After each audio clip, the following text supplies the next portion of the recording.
Good evening and welcome to The Real Study with your hosts, MrSniDBitS. So like two teams with that movie, it seems like either people love it or they hate it. Okay, I do too. I do too. Yeah. BlackGirlMarvel.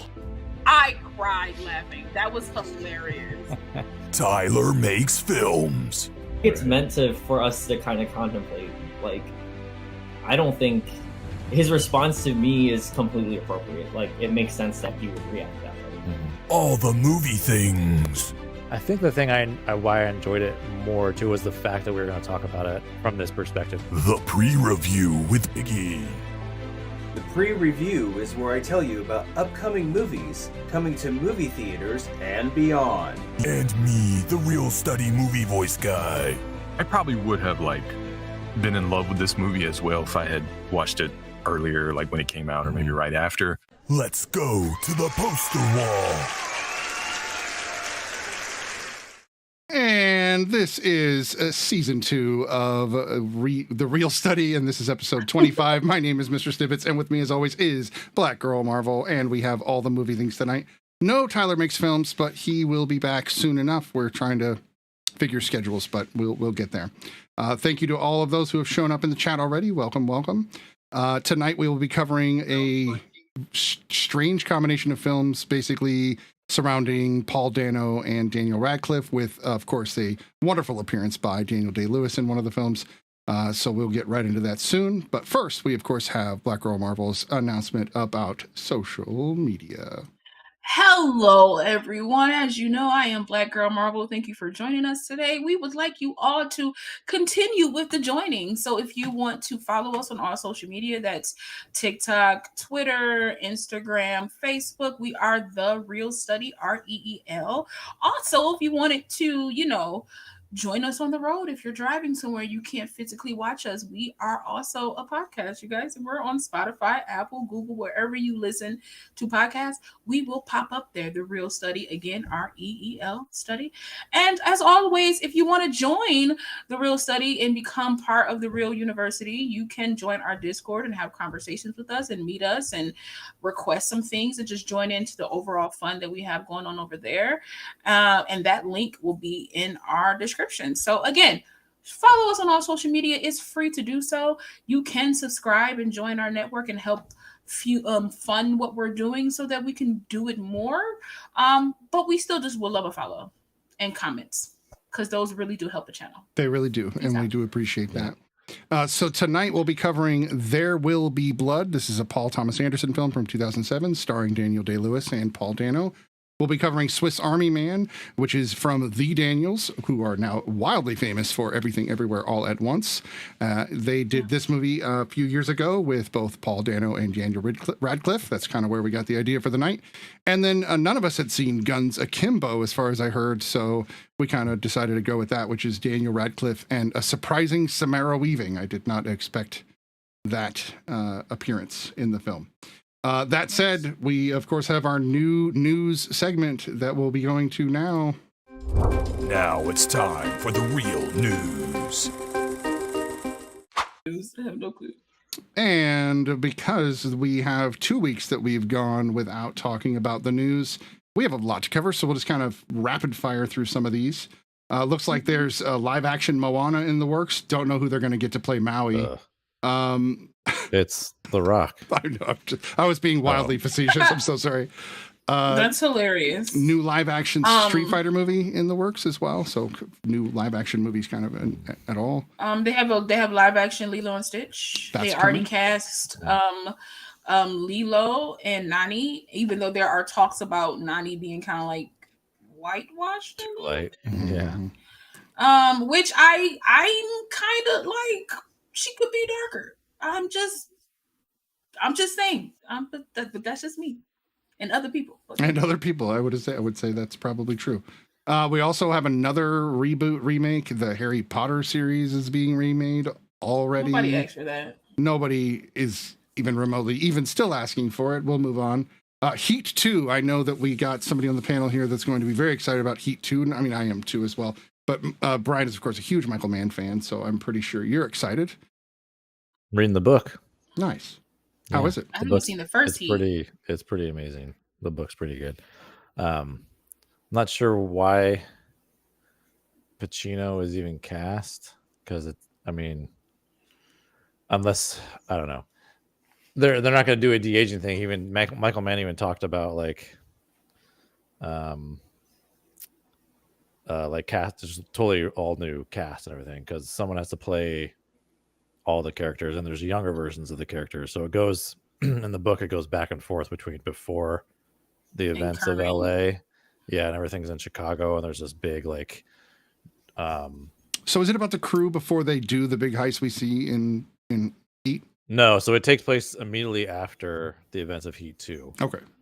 But what it is, it flashes back and forth between different events of like early days of the crew and also Al Pacino's character Vincent Hanna, and it's kind of like where he kind of almost like has a run-in with them without even knowing that before the big LA stuff that we know from the first film, which would weirdly make sense because he feels like he knows what's going on to some degree in the film. So I like that. Yeah. Because like maybe we'll watch it one day. I've never seen Heat. Yeah, you gotta see it. Well, have you seen any Michael Mann films? Maybe we need to do a Michael Mann night. Yeah. Maybe if we list those films. I don't know. Collateral. Yes. Miami Vice. No. The movie or the show. Right. Both. Yeah, didn't he produce the show? Both. He did the show too, yeah. Yes. And then of course Jamie Foxx does not talk well about that show, by the way. I mean about that movie. He said that was a bad movie. He did. He was like, that was a bad one. He talks about it. So. I think it's overhated. It is one of those movies that I think was hated because people expected like a more of a play on the original show. Yeah. And they took it much Michael more seriously. Mann did that on purpose. Like he wanted to deviate from the show. Right. So he was like, the show's already done. Why would I do just a version of the show? Yeah. And the show is camp now. It wasn't then. It was a very serious show, but it has Magnum PI kind of like goofiness to it because it's the 80s. Yeah, exactly. So to redo that would be like them doing 21 Jump Street, which only works if you go far to the ridiculous. So I could see why he chose that. Yeah. We've got Paddington 3 coming out. We've got Shrek 5. I don't think anybody ordered that, and a potential Donkey movie, which maybe if it's like an origin story, for Donkey, I could watch that. Yeah. The Barbie poster hit, and I got to say myself, I cannot wait for this movie. I'm super excited for Barbie. I know that's not what people expect. I know, Brian, you said something, I think, on Twitter about how you're excited for it or can't wait for it or something. Maybe it was somebody else, but how do you guys feel about the Barbie movie coming? Oh yeah, I'm so excited for it. Yeah, I can't wait. I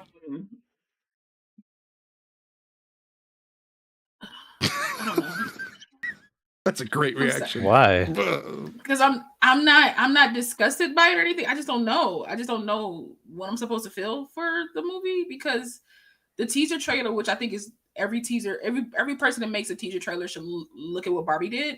You gave us stuff with no context. To me, that's the perfect teaser trailer. But I don't. Did you see the recent trailer? The other trailer? No, I don't think I want to. Can I make see the movie though? I want to make a speculation on what I think they're going to do. I think she's coming to the real world and has to deal with. Well, they show that in the trailer. Oh, really? Because I don't. That she comes. Yeah, she says like when she's in their car, she's like leaving. Yeah, there's Barbie Land. Oh, I didn't even catch that. I just got that vibe. Yeah. Okay, that's cool. Yeah. Says that. My thought was that the movie was going to play out, and then we're going to get to the end, and we're going to see it was just kids playing all along. That would be a dope ending. That would be great. Because Ken makes that thing like, you want to come to my house tonight? And she's like, why? What would we do? He's like, what would we do? He's like, I don't know. To me, that's kids talking. So that's what I thought in my head. No, that's I don't brilliant. know. Like, I feel like one, nobody asked for a Barbie movie, but then two, I'm intrigued by a Barbie movie at the same time. Like, just like nobody asked for like Shrek 5 or like How to Train Your Dragon 4. But Barbie movie, we've never had a live action Barbie movie, so this is kind of fresh in a sense. Hasbro has been kind of going nuts. Mattel is up for grabs to do something different. And it's Greta Gerwig, right?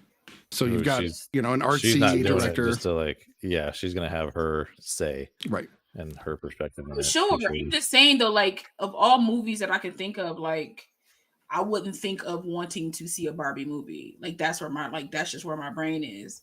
But I'm curious to see like what's going to happen in this film, like from all of the cast, all of the different Barbies, the different Kens.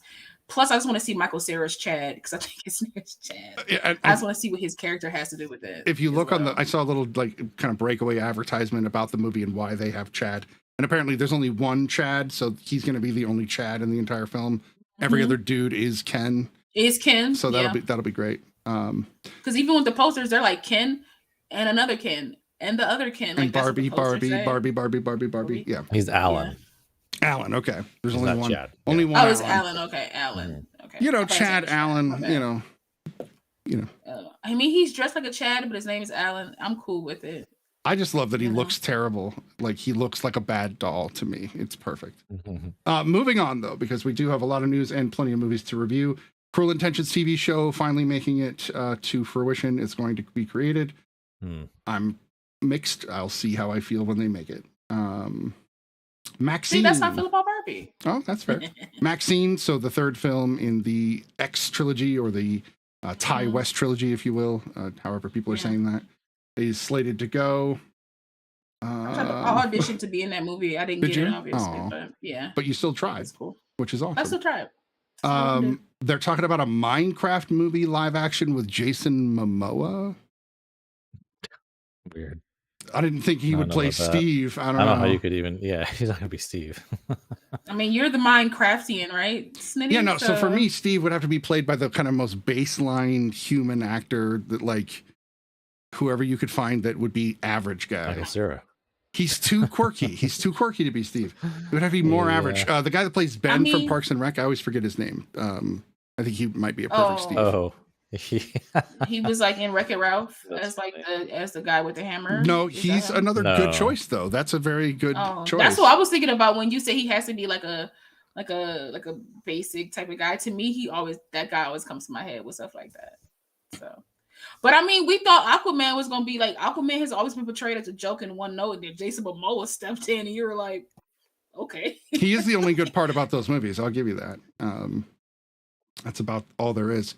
Let's see, Jack Black. No, that's just they're doing a 20th anniversary of the School of Rock.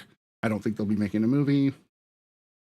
Let's see, Welcome to Derry, the prequel for It, is not going to have Skarsgård playing Pennywise, so I don't know why anybody would watch that. That's just me, sorry. Let's see, anything else that happened 2 weeks ago? Wait, so is it? And it's going to be a Pennywise. It's a Pennywise prequel, like when he showed up here, kind of in like his first year here. But it's not going to be played by Skarsgård. The other Skarsgård, yeah. Yeah, the other Skarsgård. Okay. So, Jamie Foxx was hospitalized. I think people are saying it was a stroke. He had a stroke. Whoa! While he was filming a film for Netflix, his Netflix film. I think they had to get. Is this breaking news? This is recent. This is like recent. This is like in the last stroke few days or something like that, and they had to get his like stunt double to kind of do some stuff to finish the production off. So yeah. His daughter said that he's doing okay, and they never really said what it was. They kept saying like medical complications, and now they're saying that like stroke is a possible stroke. So that's wild. But yeah, you know, the older I get, the more people drop dead. It's weird how that works. Possible stroke. Mm-hmm. Well, I'm glad he's still with us. Yeah, everything says medical complications. Yeah. So I was like, was he in surgery? Stroke? Yeah.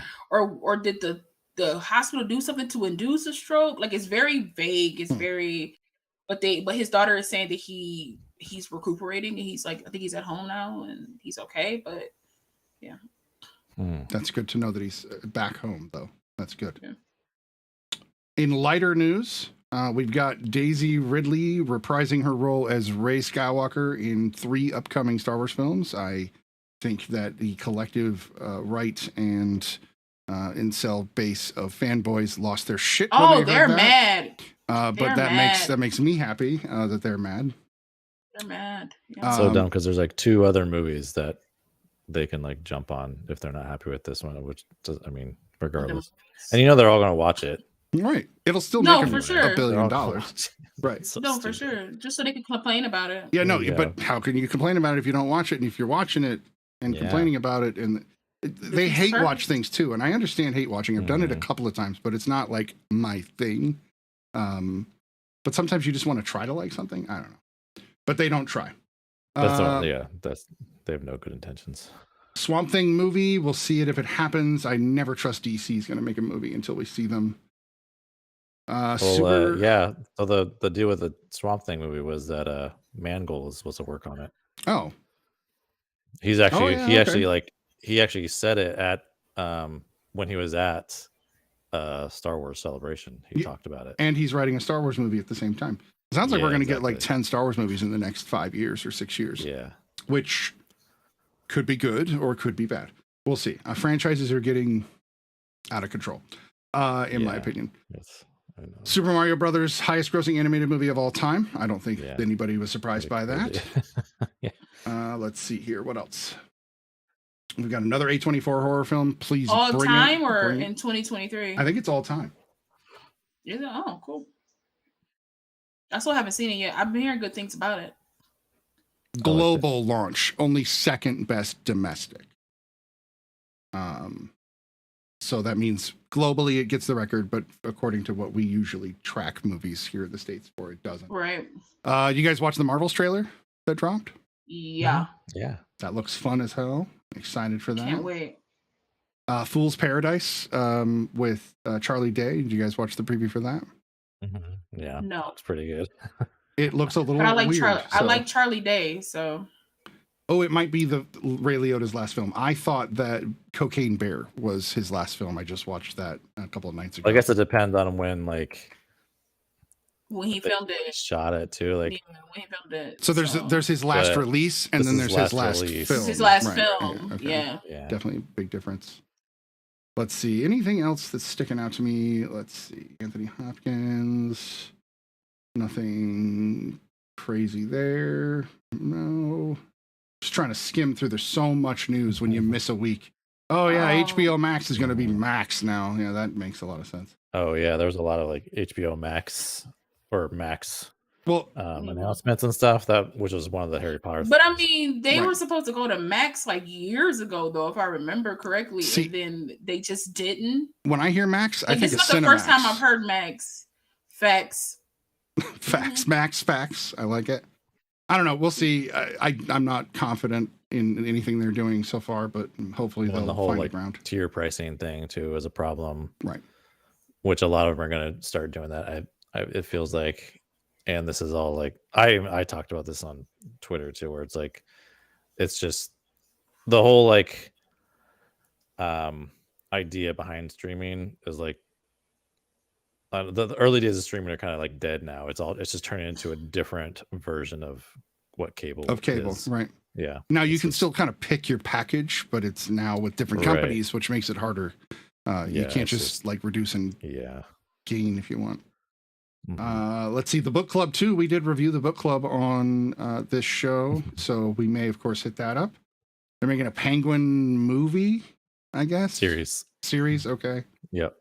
And there's a Conjuring for that series. Too. Man, nowadays they're just like, oh, if it was a successful movie, turn it into a TV show and drag it out. I think they do honestly feel like the MCU Marvel should be blamed for that. I really do feel like that. I just feel like that. I just felt like they were like, Marvel's making these TV shows based off of their things. Let's do the same thing. And I'm just kind of like, no, we don't need it. Yeah. But hey, it might be fun. You never know though. But it's like, the thing is, like, we don't need any of it, right? You don't really need anything. So I mean, I don't know.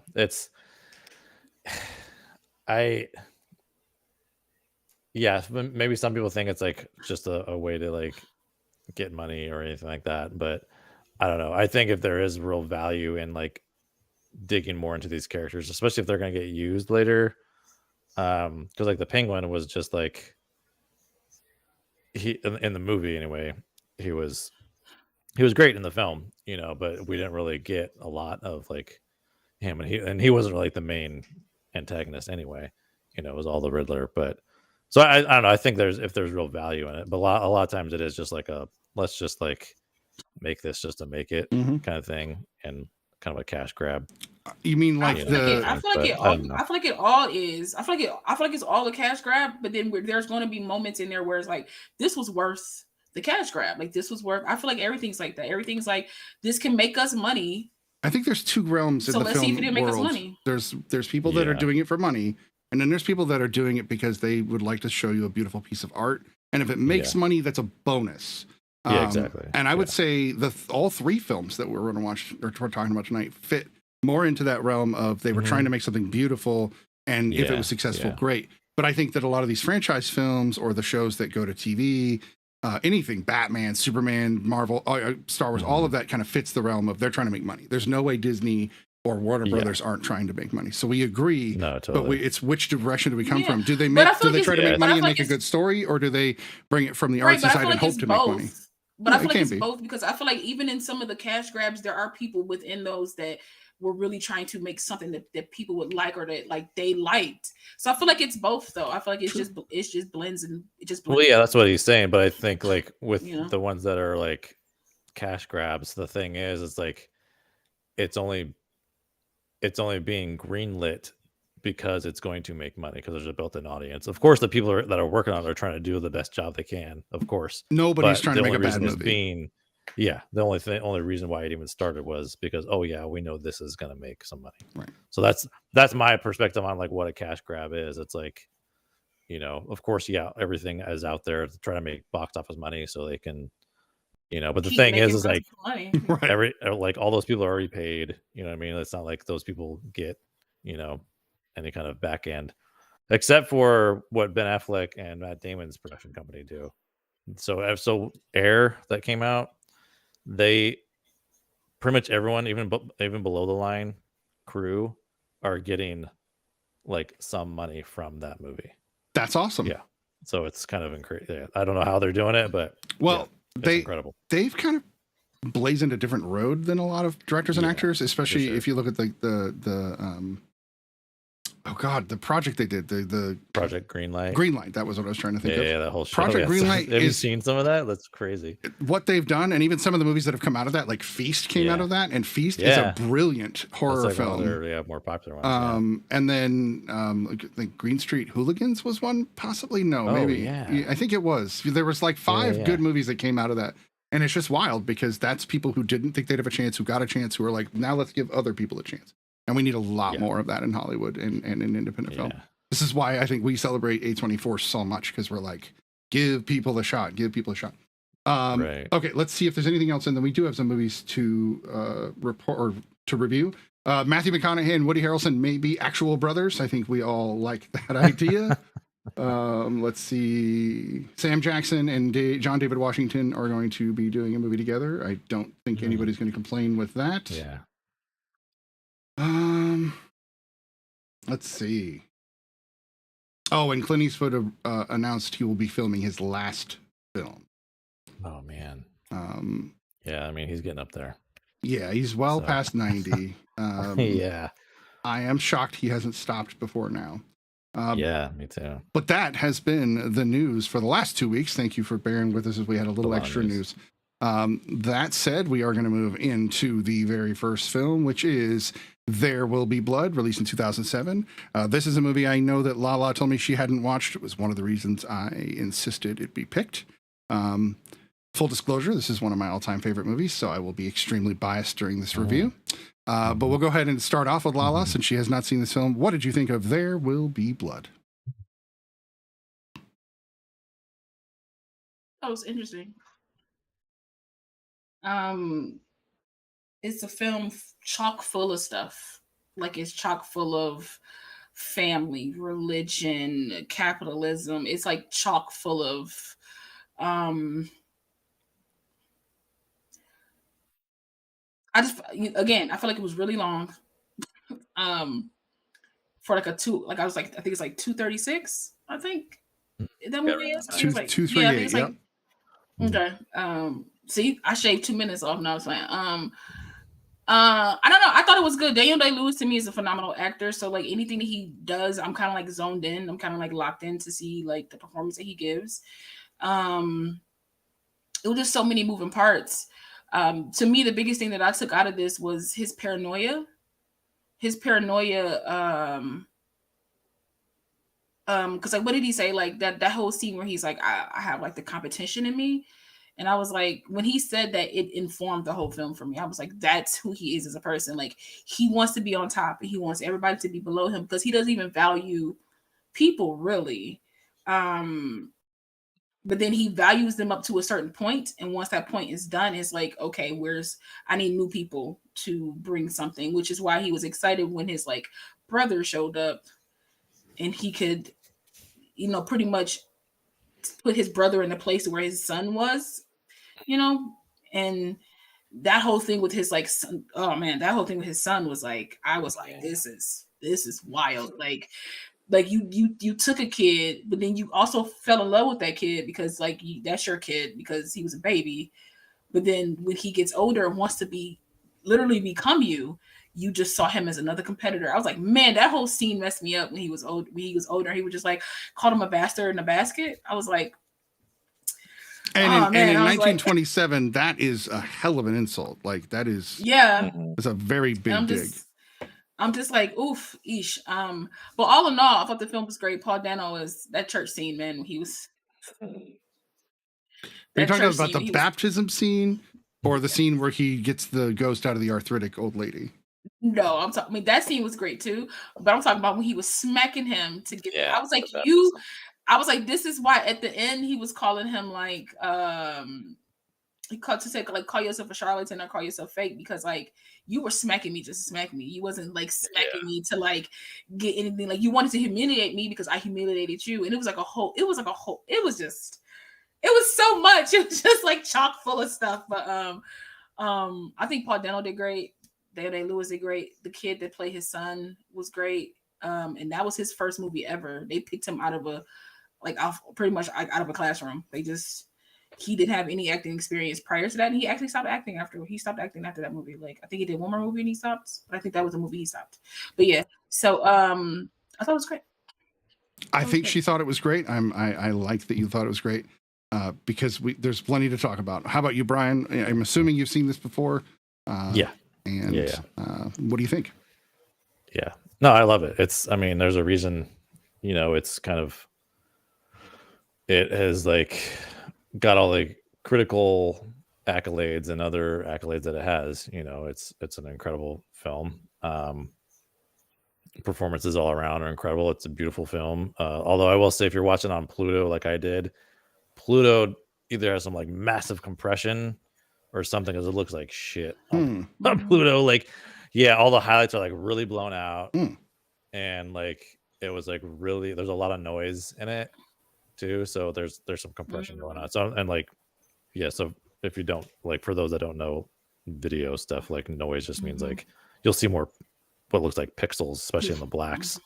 But yeah, I was like, wait a minute, this is not, I don't remember it looking like this when I first saw it. So it was definitely like viewing it on Pluto was an issue. It is also 15 years old too, a problem. I'm assuming it was done in HD. Yeah, no, that's not gonna. No, because I watched it on Paramount Plus and it was crispy. Right. It was great. Yeah. So I think it's just Pluto. Okay. Yeah. So, but anyway, regardless, it's incredible. I mean, Daniel Day-Lewis, this is probably one of his best performances of all time, really, because it just has like all these little nuances and subtle things that he does.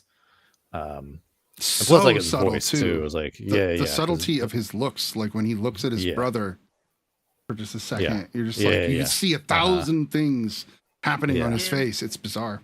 Yeah. I was like, you found out. He know you not real. I was like, he know you not real.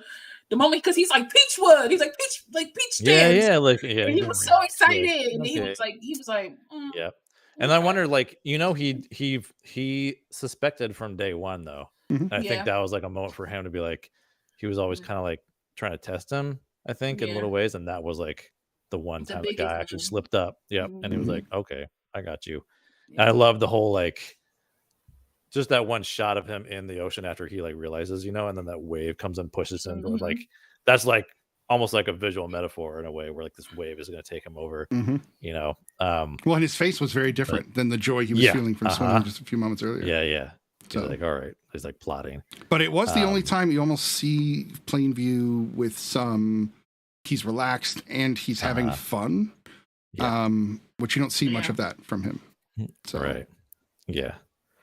Yeah, it's pretty great and like just really well directed, of course. I will say too, like I'm not like a huge, P.T. Anderson, Paul Thomas Anderson fan or whatnot. Like I think he's great, but there are some people that are out there that like really are just like every movie he's all ever about- made is amazing. Yeah, exactly. Yeah, Right, which yeah. that's So, yeah.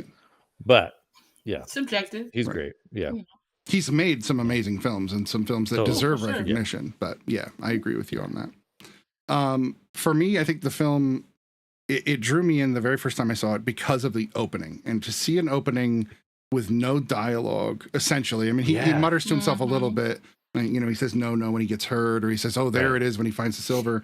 And watching that he was like a silver prospector, or actually, here the fact that they do almost musicless, Yeah, totally. dialogue-free montage to open a film. Yeah, essentially. It's like, yeah. wait a minute, that's kind of interesting. It's almost 15 minutes of a montage to get you to where you need to be to understand playing you as a character. Yeah. And just his determination in those minds really says everything. And who puts bourbon on a bottle for a baby anyway? Which I feel like that's like a rare, real thing they Right. did. A lot of people back in the Yeah, day. I know. Yeah, A lot of people. right. I mean, A lot of like people back in the day. 1890 something. Like, yeah. You could tell though that Paul Thomas Anderson has a lot of experience behind the camera, especially by the time he made this film, because he had already made Yeah. Boogie Nights, Magnolia, a few others, Punch Drunk Love even.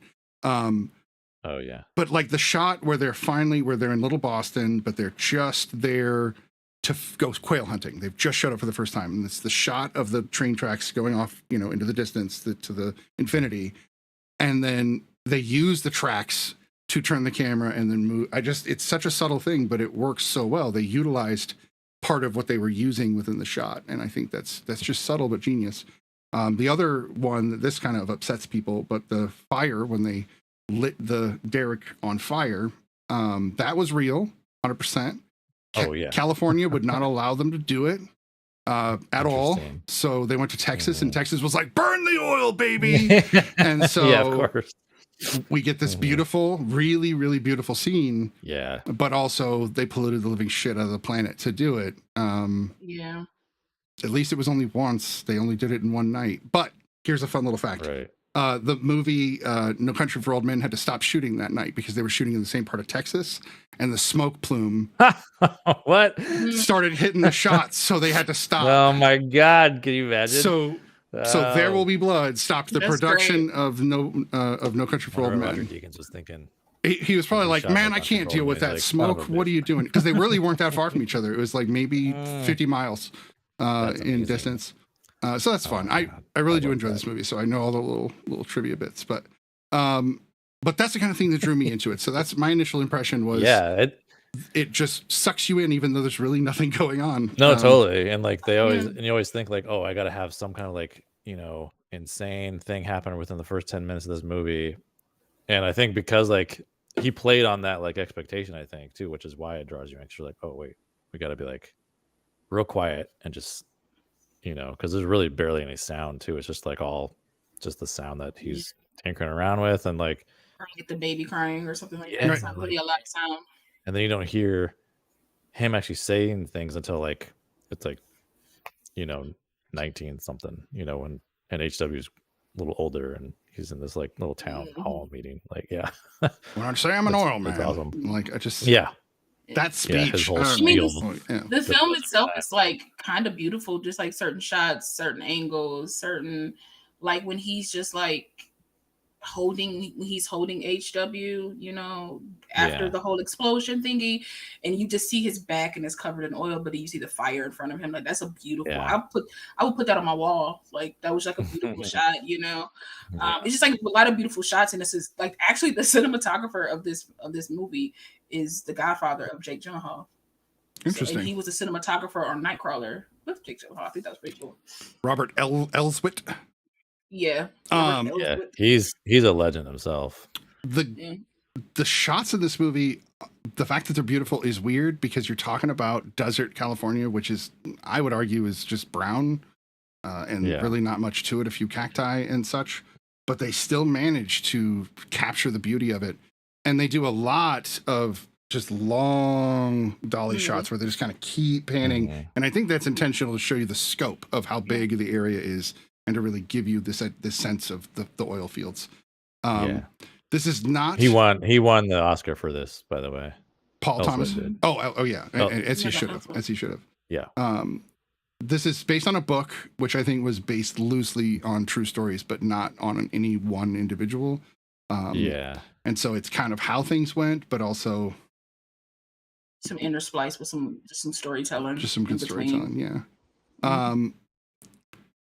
There's a shit ton of metaphors in this movie, as Brian alluded to. But I think that some of the interesting things to talk about would be, of course, the an unstoppable objects or an immovable objects meets an unstoppable force, and that's kind of Eli and Daniel, because they both keep gaining power one way or another, one via spirituality, one via capitalism, and those two things come to a head. The movie's title itself, There Will Be Blood, has so many different meanings in this film, and I think that's part of the genius of it, because you have to work hard to do what they do, so you're gonna get hurt. People die because of the work they do. There's blood there. Blood of the Lamb, Jesus. There's so much blood, right? I was like, change your gloves. The entire movie, every time somebody died like that, like from them just not having the grip to like grip the, because it's like their hands are muddy. It's like flipping gloves. Man, so mad. They didn't have OSHA. Okay, there was no. People are just losing their lives, man, because the gloves. I'm just like. Why did they let the 11-year-old kid hang out above a brand new derrick?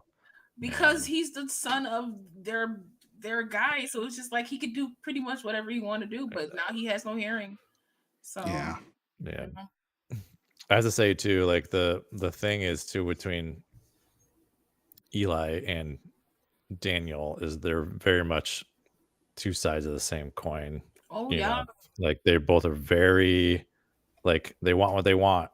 You know what I mean? Both very driven and will kind of like get it by any means. Just like they're both salesmen. Because you're just because you're like a church man doesn't mean you're any better. Than when he came back, back, he was like, "I did the devil grips me in ways I didn't." I was like, "Oh, buddy, okay." Yeah. For a minute there, though, I thought Eli and Paul were the same person. He was just trying to get somebody to come with something. Yeah. But then I was like, when he flipped out on his dad. But when he flipped out on his dad, I was like, twin brother. Okay. It's twin. They're twins. Okay. Because at first I thought twins, but then just to wait, because it's like, okay, at first I was like, okay, they must be twins. But then at the table when he was negotiating, Eli was negotiating like he's had knowledge of like all this stuff. So I was like, I can see that. Totally. Yeah. But Eli, how is he, he's bargaining like this, like in this small town, you wouldn't expect him to have like that wherewithal, you know what I mean? Yeah. So I wouldn't think Eli is stupid. I would think that he has hubris that just really screws him over. Because he does know. I don't think he knows what his property's worth. I don't think he's stupid. I don't think he's stupid, but also I just feel like he's from a smaller community, and it'll be easier for somebody that's outside of that's been like capitalizing on people to take advantage of a smaller town person. But the way he was talking, I was like, he the same person. And then when he yelled at his daddy, I was like, oh, he not the same person. And I was like, okay, they're right. Yeah. I do like how Plainview, like you mentioned this a lot at the beginning, that his whole goal was to basically use a person until he couldn't any longer. As soon as you were no longer used to him, like we even noticed when he's older, Fletcher's not around. I'm not sure if he died or if he just was like, I can't deal with your shit anymore or whatever. I think Fletcher just finally couldn't deal with it and just left. That's my personal opinion. You could see him kind of like, wait, Daniel, you're doing this with your son. You're kind of an ass to the guy at church. You're, not that Eli doesn't totally deserve it. I think Eli gets his just due. Right. But oh, for sure. But I also think Daniel does too. I think they both get their just. Not, like they're brothers. Remember, he kept saying it. He did, brothers. and they're related. He did marry. It's grandfather, I don't know, uncle-in-law or something. I don't know what their relationship would be, but it would be something.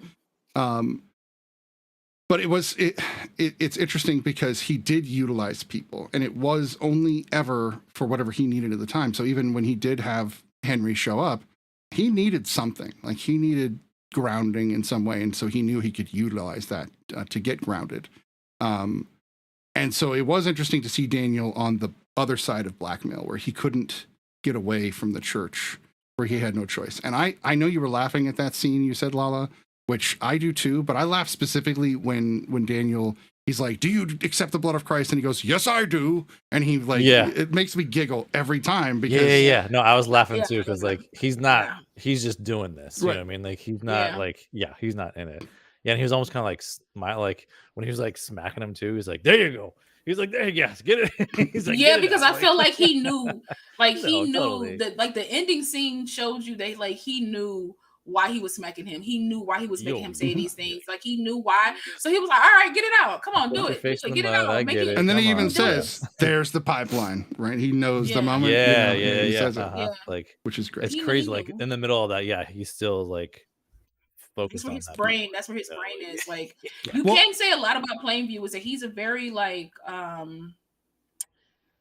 very focused, very driven, very tunnel vision type person. And if you're going to be a tycoon in an industry where, you know, it's like either it's pay dirt or nothing, you kind of have to have that. But he was also like addicted to people that's been with him since the beginning and was trying to help him build something. So it's just like, but I like the focus. He but hates all people, he said, right? Yeah. And so his goal was he gets what he wants. He literally wants to be alone and be drunk. So that people leave him alone. But then you look at it. But then you look at it. He kind of don't. I know. Like it's like you. People always say they want something, and then when they get it, they're like, "This is not what I thought it was going to be." Like there's times where I don't want people to bother me, but then there are times where I want to be bothered, right? But you can't pick and choose those times. And if you do, you're going to isolate yourself, just like how he isolated himself. My favorite line is only at the end where the guy is like, "Sir," and he's like, "I'm finished." Like he finished a plate of food. Like he's just like, "I'm finished." I love that line, and I think that one of the reasons it's my favorite movie of all time is the line, is the end, right? Yes, I'm finished. Because an ending is so perfect. Because he said that and meant what? I'm finished with the plate. Sure. I Wait, mean, multiple, I'm finished like, with my revenge. Wait, I'm his, finished because I'm going to jail now. Exactly. Like, Or I'm finished because the movie's finished. The Like, film is finished, of things. Right. Yeah. I love pretty great. Yeah. Like, that's why I love that. Like I'm finished, but it's just the way that like Daniel Day said it. It's like a very like I'm at the end of what I came to be at the end of. Like it's like he always knew that he would have to like kill this kid. I don't know. To be officially done. Like I don't know. I was just thinking about this for the first time. I agree. He's always wanted to kill him. No doubt that's been in his mind. But I don't think he would have killed him had he not just gone through everything he did with HW. Because I think it's the same night. I think that he goes downstairs and then up shows dipshit. Plus he's poking already the bear, drunk right?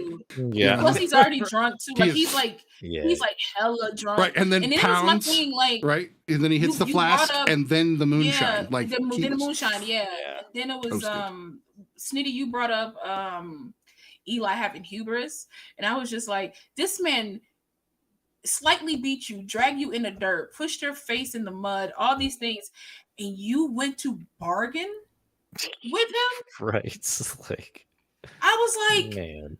And you brought nobody with you. Like, and I get why he didn't, because it was like he's ashamed. He's trying to go to somebody who has money. I understand that. But again, if I'm gonna go borrow money from somebody that whooped my behind, you have a history with coming. Like, you know what I mean? Somebody, but also y'all hinted, because he kept saying like, we know each other, we're brothers, we have a your history is tainted. Right. Yeah, exactly. Like, you don't have a clean history with this person. Do not go by yourself. Right. Yeah. That all started when he wouldn't shake his hand, too. If you would have just shook his hand instead of tried to pray with him at your table without making presumptions, you might not have had a problem with him. What we know about Plainview is he doesn't like to be told what to do. That's probably why I like him, because I'm like, that you can tell me what to do. He didn't like to be told what to do. He didn't like to be told like how he should raise his son, how to do things. Like he wants to be like top dog of everything. So when Eli was like, yeah, so this is what you're gonna do. You're gonna introduce me when I walk up, and then I'm gonna bless it. The moment that happened and he never did anything, he just walked away from him. I was like, you don't talk to him no more. All right. Just let that be the end of y'all relationship, because the moment he was like, yeah, we'll do that. That's no problem. Yeah. And he didn't do it. I was like, this is not a man to be trifled with. Uh-uh. He does not care. Leave this man alone. But Eli was like, no. Well, and he I got God on my purposefully side. called his sister the daughter of the hills, right? Like, use the same line. Like, really, Daniel knows how to get under your skin. He knows how to work people. And yeah, but I feel like they both do. So that's why it was like a competition. And he doesn't like competition. Right. So he had to take out that competition because he had the people just as like he kind of had the people. So it was just kind of, it was like, who got him more? You know, who got him more? Who's going to win? But then there's this big question of like, are the people more swayed by God or education and money? Like, what was pulling them, and it depended on the day. Like, it felt like the people were like, "Ooh, God, ooh, money," and they were winning. They were winning in this feud because they got something from both. Which is of why them. I thought that Plainview was gonna like even rise a little higher after he got baptized. I was like, this is just gonna benefit him. Like, y'all trying to humiliate him and being like, go get baptized and confess your sins. But I feel like this will make the townspeople love him even more, because it's like, you're one of us now. So I was like, who is this bad for? Y'all maybe. Yeah, not totally. him. Like, yeah. Okay. I love too how like that first time he goes to his like smaller church and he's trying to like heal that woman, and at the end like Daniel tells him like it was a great show. Like, he really put on a hell of a show. I was like, whoa. Yeah. I worried for Paul's voice in that scene. Oh man, when he screams at the end there. Also, I heard an interview with him. I've been saying Paul Dano forever, but apparently it's Dano. Oh, so I did not know that. Dano. But now we to know. Shout out to Ty. That was for Tyler. Let's see. Trying to think if there's anything that we haven't covered. I think we've done a pretty good job covering the whole film. If you haven't seen it, well, we spoiled the hell out of it for you. He does. he spills blood in the end. Just putting that out there. And in the beginning, and in the middle. Yeah, towards his the own, end. somebody else's. Yeah, a lot of blood. Other people's. Yeah. I will say too, like I want to mention like just I mean, we all know Daniel Day-Lewis is an incredible actor. He's also worked with Michael Mann. But his delivery of lines and even like just words, like certain ways he knows. Man, it's just, and it's everything in this film, just how he delivers certain lines. It just says, and even just sounds sometimes, it just looks like when he started, like when him and the fake Henry were talking, and then he looked at him, he was just like, and started laughing. I was like, only Daniel was to do that. So it make me like engaged. Like, when he threw the napkin over his face and he just like that kind of drunken, pissed off look, throws it over, and he sounds so up and boisterous, and then he takes it off and he looks disheveled again. It's like, just what the hell? He's great. That whole scene, that whole scene made me uncomfortable. Like when he got in the guy's face and he was like, "Do you see my son?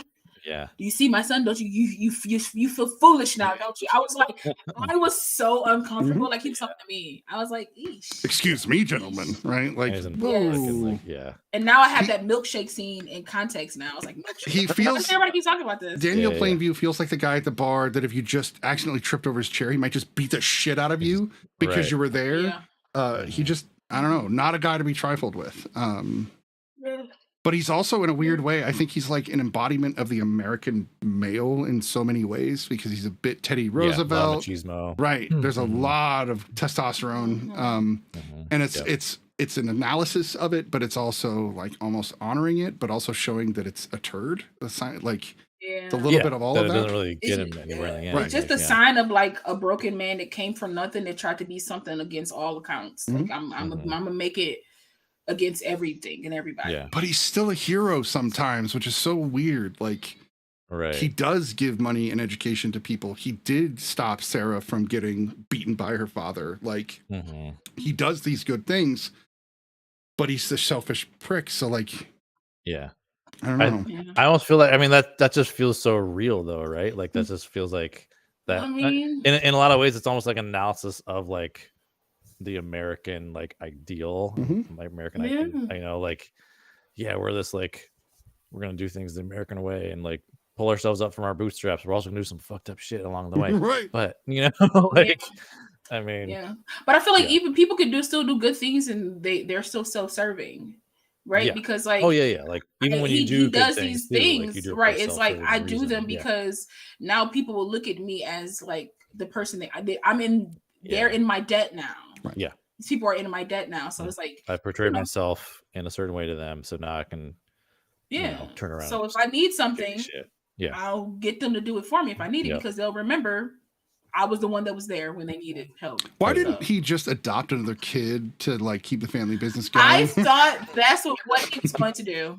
Honestly, I thought when he was like, when he had Mary next to him, I thought he was going to take her from her family or something like that, because she was getting abused and stuff like that. And I'm pretty sure nobody would like. Everybody knows probably that she's getting abused, but nobody cares because of what they're going to do. But Yeah, no one's gonna do anything. because back then it was like a man That was a raises his personal family thing. the way he wants to raise his family. Yeah, like you don't. You don't mess with a man and his family. So like I wouldn't have put it past him to like either beat up the father and be like, she my kid now, or take the kid, or Sure. because even when she hugged him in church, I was like, that was still a cute interaction between Yeah, when she comes up behind him and gives him the behind him and gives a hug. Yeah. He's like my little Mary or something. He calls her like my little Mary. I actually, when they show up to do the quail hunting for the first time, that interaction with the Summers family, the Sunday family, I think is so great because it's also kind of pointing to the way things used to be. That if a kind of well-to-do stranger or even just a stranger shows up on your property, how hospitable they were. They were like, we are obligated. What do you need? We're going to give you this, this, and this. Yeah. And it was just kind of the way it was back then. Yeah, which is wild. Yeah, I was thinking. Yeah, that totally. Yeah. Like I was thinking the exact same thing. I was like, man, was it really like that back then? Like, were they, man? And yeah, I think a lot of ways they were. It's like, yeah, it's just fascinating to me. It's like, it just seems so foreign to us today. Like, well, I think it's a country mentality, and there's still some of that today in our rural areas. Because city people, even then, I don't think were like that. They were a little bit more standoffish. But if you showed up randomly on somebody's ranch in the middle of the California desert. I'd be like, oh, we got potatoes, man. They'll help you. Yeah. Help you, yeah. We not helping nothing. I drive down the street, see people with their tires blown. I'm like, man, I hope they get some help. And I keep moving because in this day and age, you don't know if somebody's doing it because they actually need help or they're trying Ted Bundy to rob ruined you. that for everyone. Everybody. I can't chance that. Right. As much as it sucks and I really do want to help people, I just can't chance it. I've got one more comment and then we can rate the film because we do have two other movies. But there was a line where Daniel talked about how he was going to irrigate water, dig wells, and bring in water to do agriculture. And this is, of course, 1911. And I'm like, this is crazy. This is definitely right down in Bakersfield area in Southern California. And this was right before the agricultural boom. And he's basically the embodiment of oil becomes agriculture. Yeah. I would also argue that the bougie Hollywood was started because all of the oil money in that area, both Vegas and LA, probably boomed because of the oil and agriculture. Makes sense to me. Which means that old American oil can be blamed for super lib Hollywood. Just putting that out there. Which is just putting that out ironic. there. That's a speculation, but a fun idea. Yeah. So we'll go ahead and rate this film. Lala, 1 out of 10. What do you think? 1 to 10 is what I meant, not 1 out of 10. 1 out of 10. I give it I give it an 8. I think it was a good film. It's rewatchable, not this soon, because it's like a heavy film. And it's long. It's a slow burn. It's long, so like it's but having already gotten through it, I know I can get through it again, and so it becomes shorter each time. It did feel shorter this time around. Again, I'll see some stuff that I probably missed or some things. But I meant to say this too before I forget. To me, the way this film moved, it moved like a play.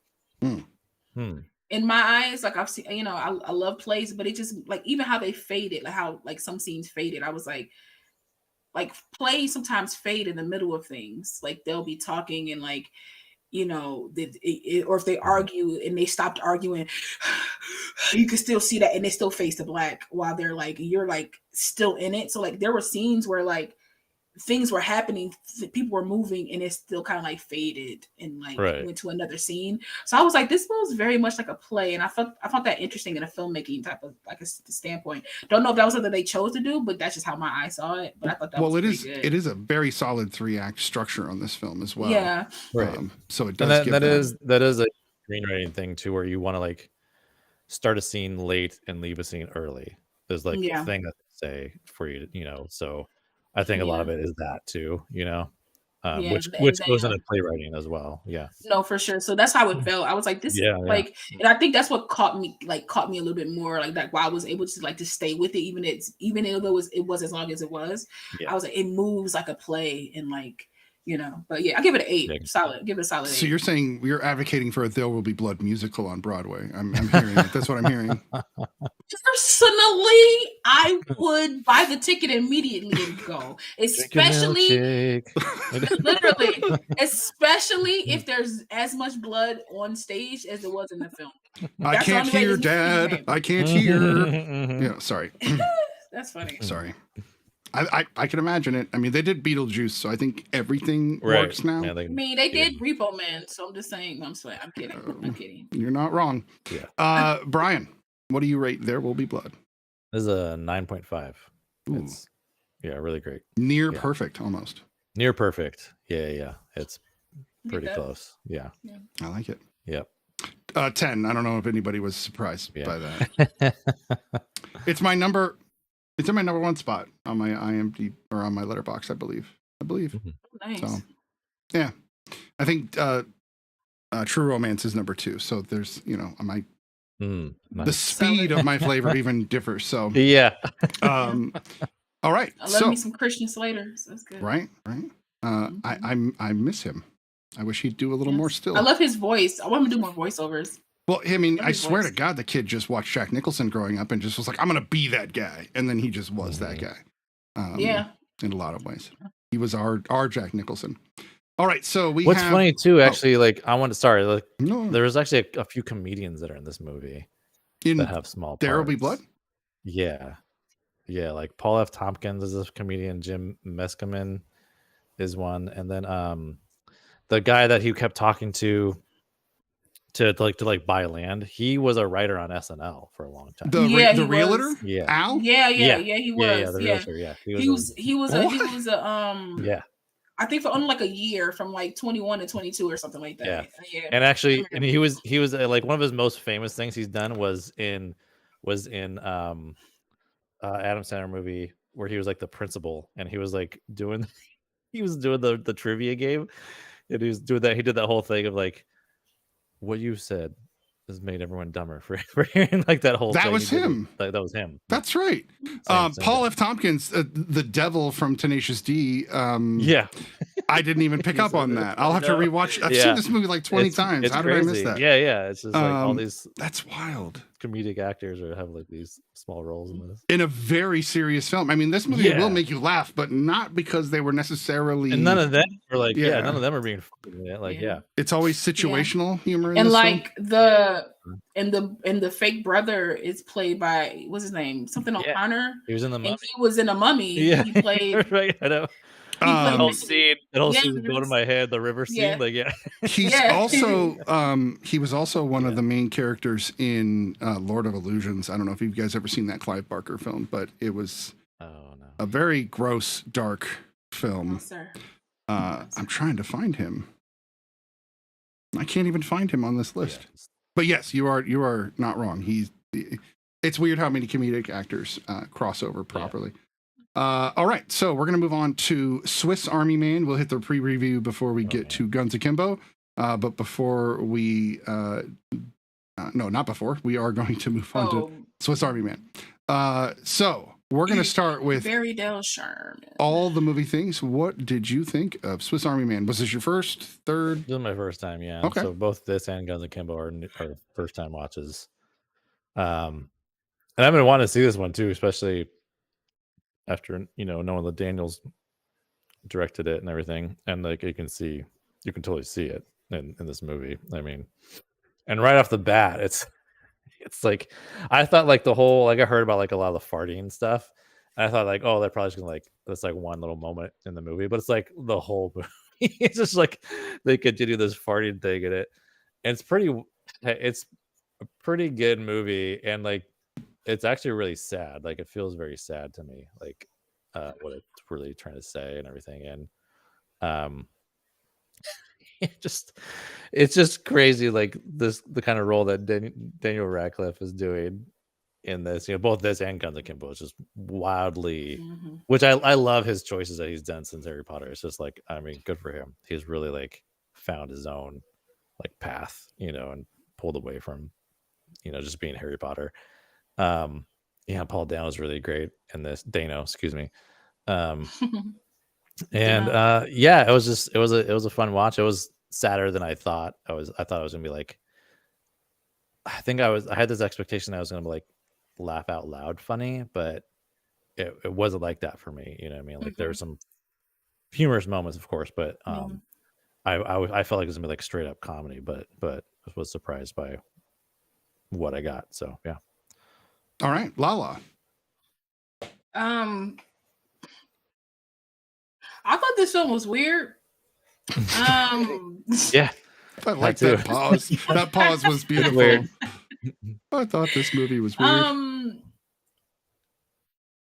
Yep.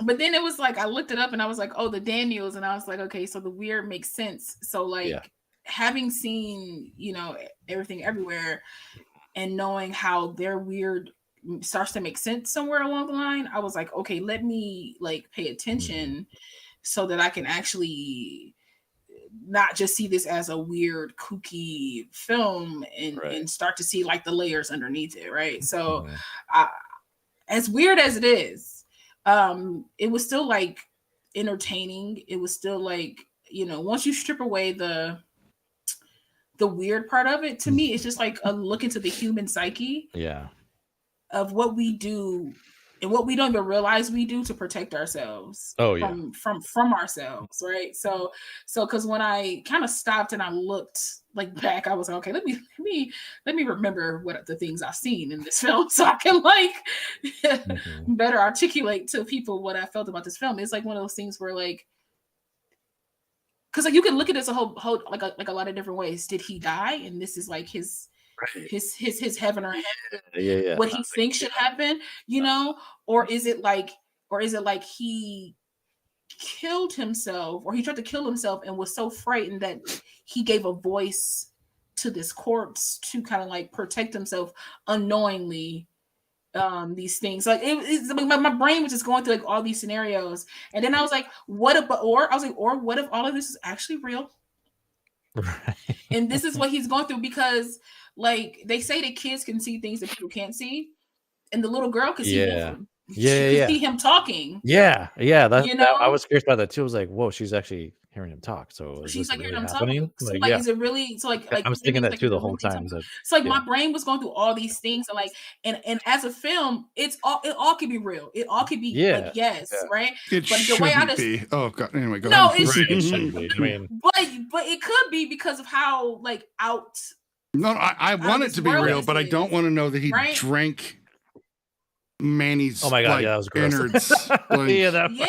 Water. Like but again, no, it's not water. Again, if something like mentally happened to him, because I look at it like this: if something mentally happened to him, she showed that like he's been living in this little thing for quite some time. So like maybe he had been stalking her, and maybe this was like where his comfort is. But maybe he finally broke, and he was like, "I'll never be happy." And I tried to kill myself, and all these things led into one another. I was like, all these things can be true, but I think he found like against all of that stuff, I was like, he found happiness in a space where most people don't, right? And that could be his own mental protection. And for that alone, I thought like, again, this was a very innovative, weird, I'm gonna keep that word, way of portraying like maybe like a sort of mental illness or like a mental awakening or something. And I just thought it was it's a very artistic way of opening up a very, very heavy discussion. So I enjoyed the film. I think that it's a giant metaphor for finding somebody who can always be there for any situation you need.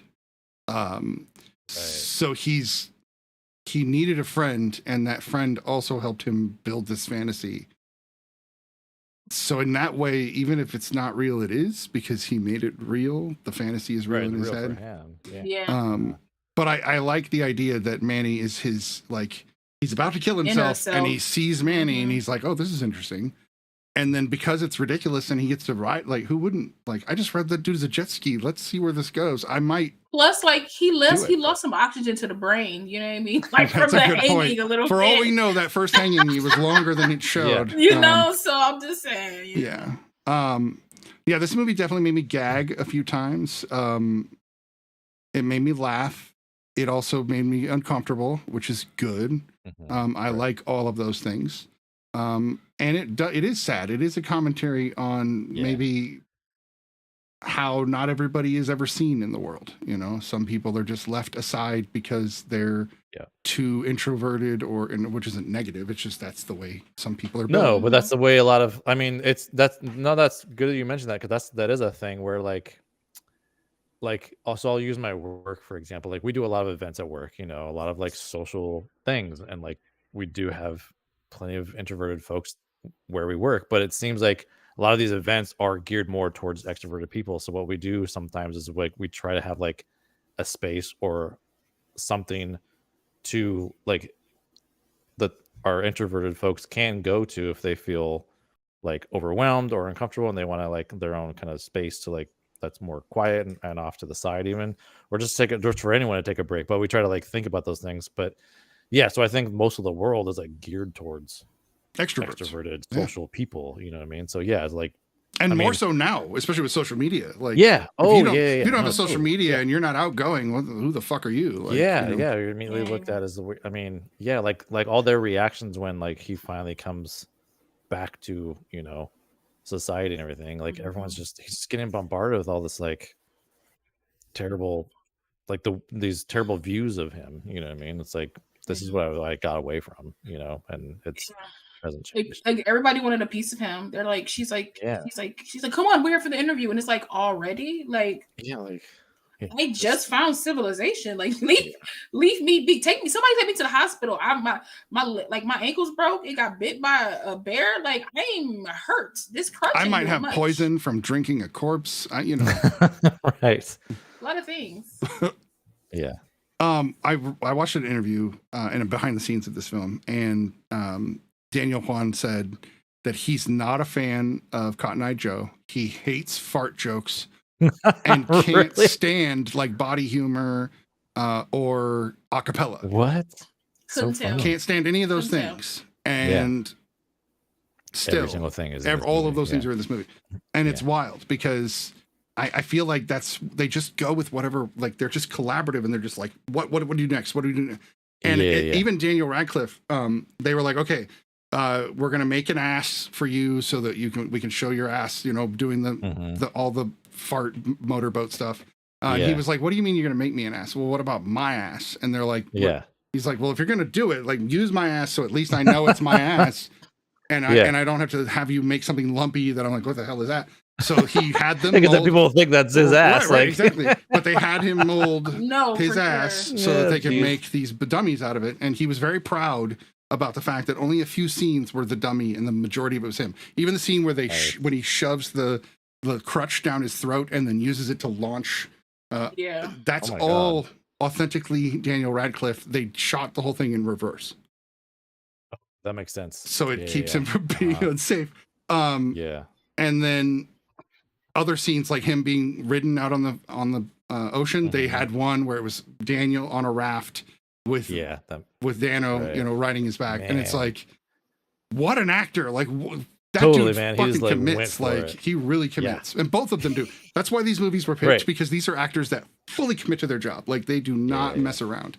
Not that every actor doesn't, but I wouldn't ever peg Paul Dano for who he is. If you watch his interviews, he is not any of the guys you see in any of his movies. He's actually really shy but I feel like he's like the quintessential actor, like the very introverted but amazing extrovert of an actor. You know what I mean? Like, but I don't know. This movie was out there but in there at the same time. Like it was very. I don't know. I just took a very mental approach to this film. And to me, this film's like very mental. It's very like what people do in drastic situations, how people's minds. It was like Castaway times a billion. You know what I mean? Like like in the comments they're talking about Just Wilson. Betsy was talking about like Betsy was talking about like the reenactment of the bus scene and everything, and being on the bus and that kind of stuff, and like how they almost kissed. But I also feel like if you're kind of like Snitty said, maybe he's poisoned as well as he's lost some oxygen to the brain and he's hallucinating because because he's obviously Manny is him and he is Manny in sense. So like he's talking through this. Yeah, he's giving life to this corpse to calm himself in a way. So it's like he's just talking to himself. Like, why aren't you better at this? Why aren't you doing like you need to do this? Or like he gave himself something to care for so that he wouldn't go crazy. But essentially he still went crazy. But like he gave himself something to care for. He used it as a way to explore life. And I think this is a strange comparison, but I think that this movie fits in the same vein as Hitchhiker's Guide to the Galaxy, where it's a quirky way to explore deep philosophy about life. And if you go into it, every question that Manny asks are those fundamental questions that we all ask growing up or as we get older and we want to know these answers to. And it, you know, in tone and in grossness, well, Hitchhiker's Guide's weird, but it's not gross. But they're still within that same, like, let's do weird humor to explore this deeper meaning to all of this. Yeah. Because when he asked him what life was, I was like, nobody knows. Yeah. Nobody knows that answer. Yeah. I loved all those like questions too. They kept asking it, like just constant. Because I mean, he doesn't know. He just also this is like an insight into my brain, but I was thinking, so there's like all those like, you know, boner scenes, all the, you know, with Radcliffe. I'm wondering, did they use the same like mechanism as they did in the Turn Down for What video? Because there's some boner stuff in the Turn Down for What music video that they shot.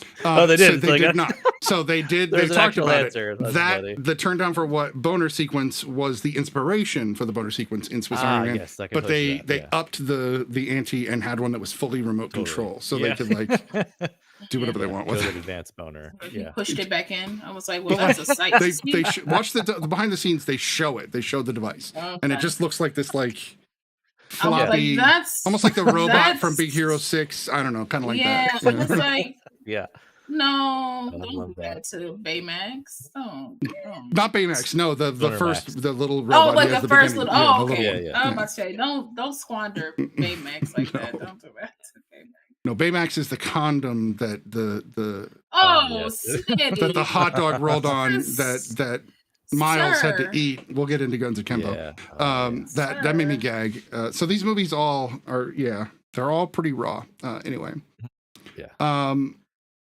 The scenes in the bus, my wife was exceptionally uncomfortable with him almost kissing a corpse. We all know that Daniel Radcliffe isn't a corpse, so I ran with it. I was like, whatever, this is fine, because I want to know where it was going. But it was more about him exploring his vulnerabilities and where he wished he could be. And wait, did you say boner abilities? I did. Boner. No, I didn't. But yeah, that's great. Tyler, where's Tyler? We need Tyler for that. So someone's got to step in for him. I don't know. I think that it was almost like a guerrilla war, like not guerrilla war, but guerrilla filmmaking. The way they did it, they just went out in the woods and they just started shooting like crazy. And they said this is the same people that worked on all the music videos they ever did together. So they brought in their old producer, their old DP, their old everybody, and then just went to town. I still think there's a ton of people that have never seen this movie because they're afraid to. I don't blame them. I mean, it's not for everyone. It's really not. No.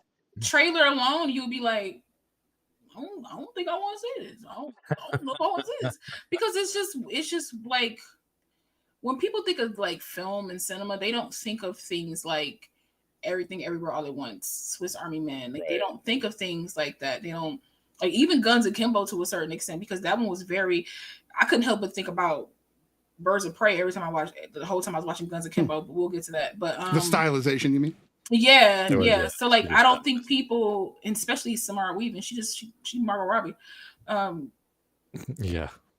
You can't tell me she's not. She's Margot Robbie, so she is. Like, I just want him to play Sinners. Yeah, I want him to play So the Sinners. thing is, she's in Babylon, and they have a scene together, and you're just like, oh my god, like, and your eyes deceive you the entire time. You're like, just how much they look alike. Well, they're both blonde Australian women that act that are almost the same age.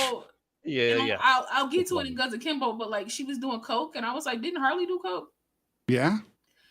Yes, we did. And she got turned up off in of it, the- like yeah, to start in the- killing people. in I the was like, police station. it's Interesting. not. Like, I'll get to it when it gets to when I was watching. I was like, this is Birds of Prey. I was like, when did Birds of Prey come out again? I was like, this is Birds See, of Prey. I saw But, two completely different movies, so it's gonna be Yeah. interesting No, to talk no, about Guns look, Akimbo. Yeah, no, I said. We'll get to it, but Swiss Army Man, I don't know. I just I liked the conversations between them. Like, I like when they were like doing like the fun stuff, and like, you know, they found out that he can cut stuff with his body and stuff like that. I don't know how accurate that was or what he was using to cut stuff, because that corpse ain't cut nothing, but like he was, you know, being able to like cut stuff, or like his farts would light fires and stuff like that. I like that, but I like when it could slow down and it got to the more intimate moments where they would have conversations, and Manny will be like, all right, well, I'll just go back to being dead then, and just like swamps, you know. And he's like, I'm sorry. Like, he was learning about himself as much as he was teaching himself as well. Like, he was like, you know, teaching Manny, but he was like figuring himself out in the sense of teaching Manny, because he was abrupt and rude and short, and he went from saying retarded to telling people not to say retarded. Mm-hmm. Which is ironic, because they say retarded in Guns Akimbo, and he's like, don't say retarded. Yeah, I know. Like, There's a couple of connections Yeah, between these two movies. Yeah.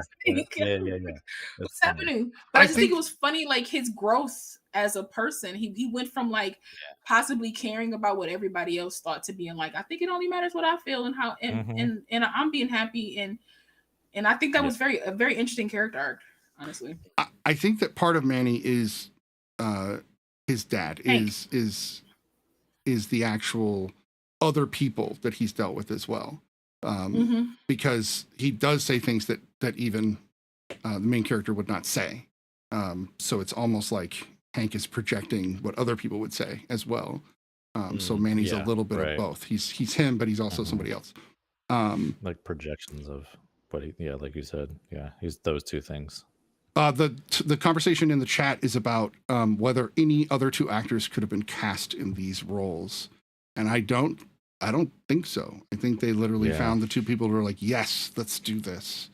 I don't know. It's always weird for me to do scenarios like that, because we wouldn't have any other thoughts if they did cast two other people that wasn't these two people.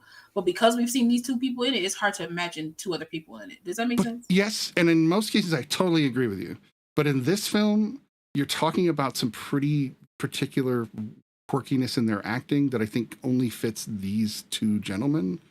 I don't know anyone else. I don't know anybody else that could play the main character. Is what I'm saying. I would have to think on that. Paul Dano, maybe, I would have to think on that, because I think a lot of people would be like, didn't expect Harry Potter to be able to be this like comical of a person, because he's not really known for like comedy per se. But to put him in this role is like an eye opener. So I feel like it's a possibility. I won't say for certain, but I'm gonna say it's a possibility that you could have got an unknown person to be just as. Fair. But I'm just saying though, like I wouldn't want any two other people, because this is quite solid. Since we've already discussed this, what is your first Daniel Radcliffe experience outside of Harry Potter? Do you guys remember the first movie you saw him in after that? Because for me, I think it was Horns. I don't think it was a movie. I think it was a TV show. Because the first one he did, I think, was The Woman in Black. I think that was one of the first movie he did while still doing Harry Potter. Right. But Horns was the one that was like, oh, this kid can act. Okay. David Copperfield. Okay. I like the way you said that. Yes, The Woman in Black was like. It might have been the first one.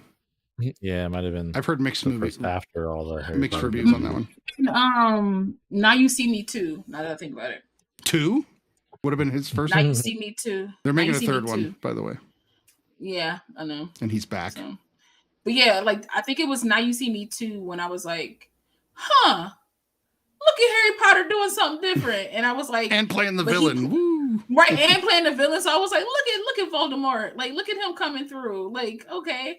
And then watching him in Now You See Me Too, I was like, okay, he acts. Yeah. Because I feel like when you're a kid and you grew up in a franchise, it's kind of easy to put that hat on because you've been doing it for so long. But to play somebody different, it's like way, it's a little more difficult to play somebody different. And I was like, and they let him keep his accent.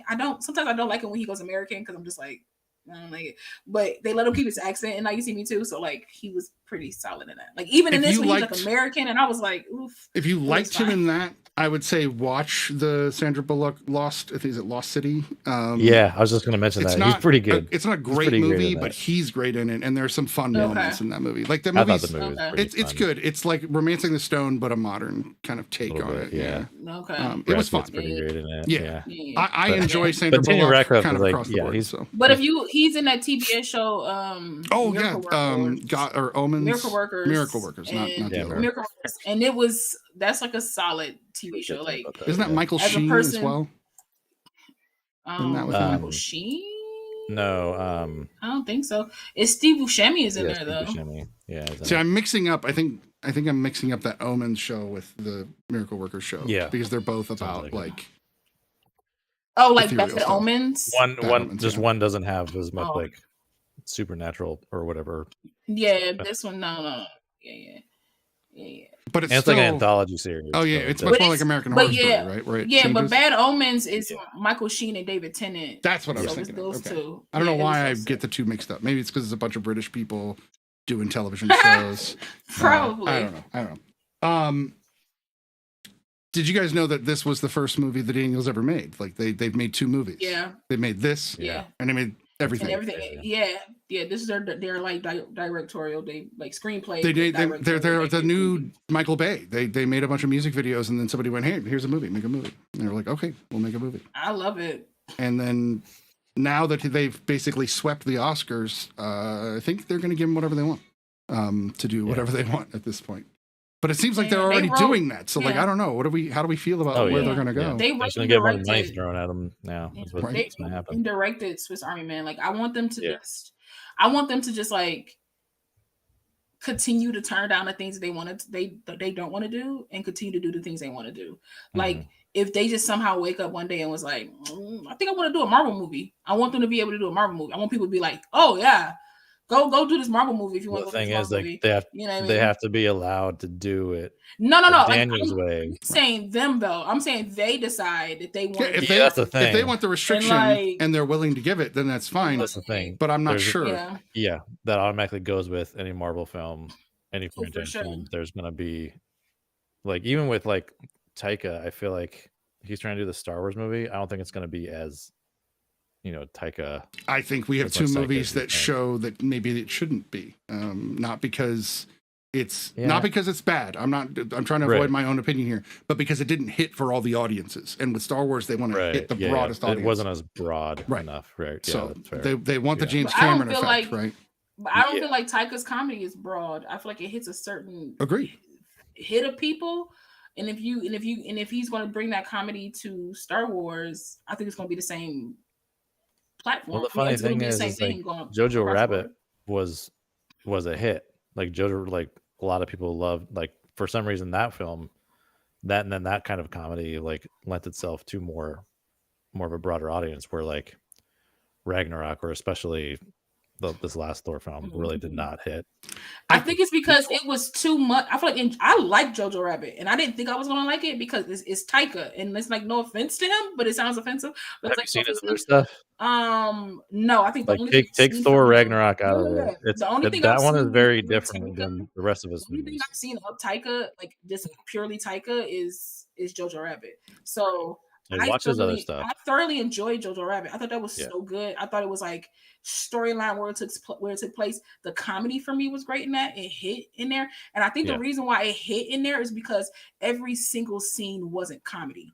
And I think in Ragnarok that's the thing. It was like really every single funny, every single scene was like comedy, and I was just like, if he could just intersplice his comedy with some realness, I think he can. Well, what's funny? That's what I was saying about Thor Ragnarok. What's the thing though about Taika though? That's the way his filmography actually is. If you watch any of his other films before Ragnarok, and it's exactly like that. Like he has these very distinct themes in his films. So I want to know what happened. And I don't know. I think maybe just like maybe it's that Marvel wouldn't let him add what would need to be kind of the darker, depressing stuff. So if they had gotten really into the Jane cancer story, like really made it sad, like really nitty gritty, I think that the juxtaposition to the comedy would have worked perfectly because in Jojo Rabbit it does.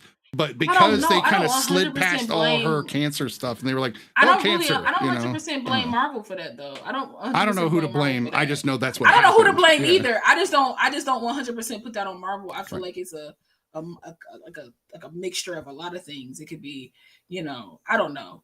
But if they hit him up and were like, make it funny, Taika, that's their fault. That's like they fault. If they didn't let this man tell a story, I'm just like, come on. Ed suggested a Paul W.S. Anderson version of Swiss Army Man. I do not want that. That movie gonna be 3 hours. He can be, keep brutal. Resident Evil. Yeah. Yeah. It'd probably be more gory. Yeah, it wouldn't have been as weirdly lighthearted, I don't think. It would have just been like raw. No, it would have been dark. Pretty dark. It'd be very dark. Yeah. I like they didn't show us the cork. The cork is a great thing because they show it to us without showing us the cork. Yeah. And it's a bit of humor. Mhm. I don't know. I'm gonna side with this. It was real. That's where I'm gonna stand on. This really happened to him. That's where I'm at. Why don't we rate the film, and you guys can tell me whether you side with reality or not, what you think is really happening. I think it's mostly because they list this movie as fantasy.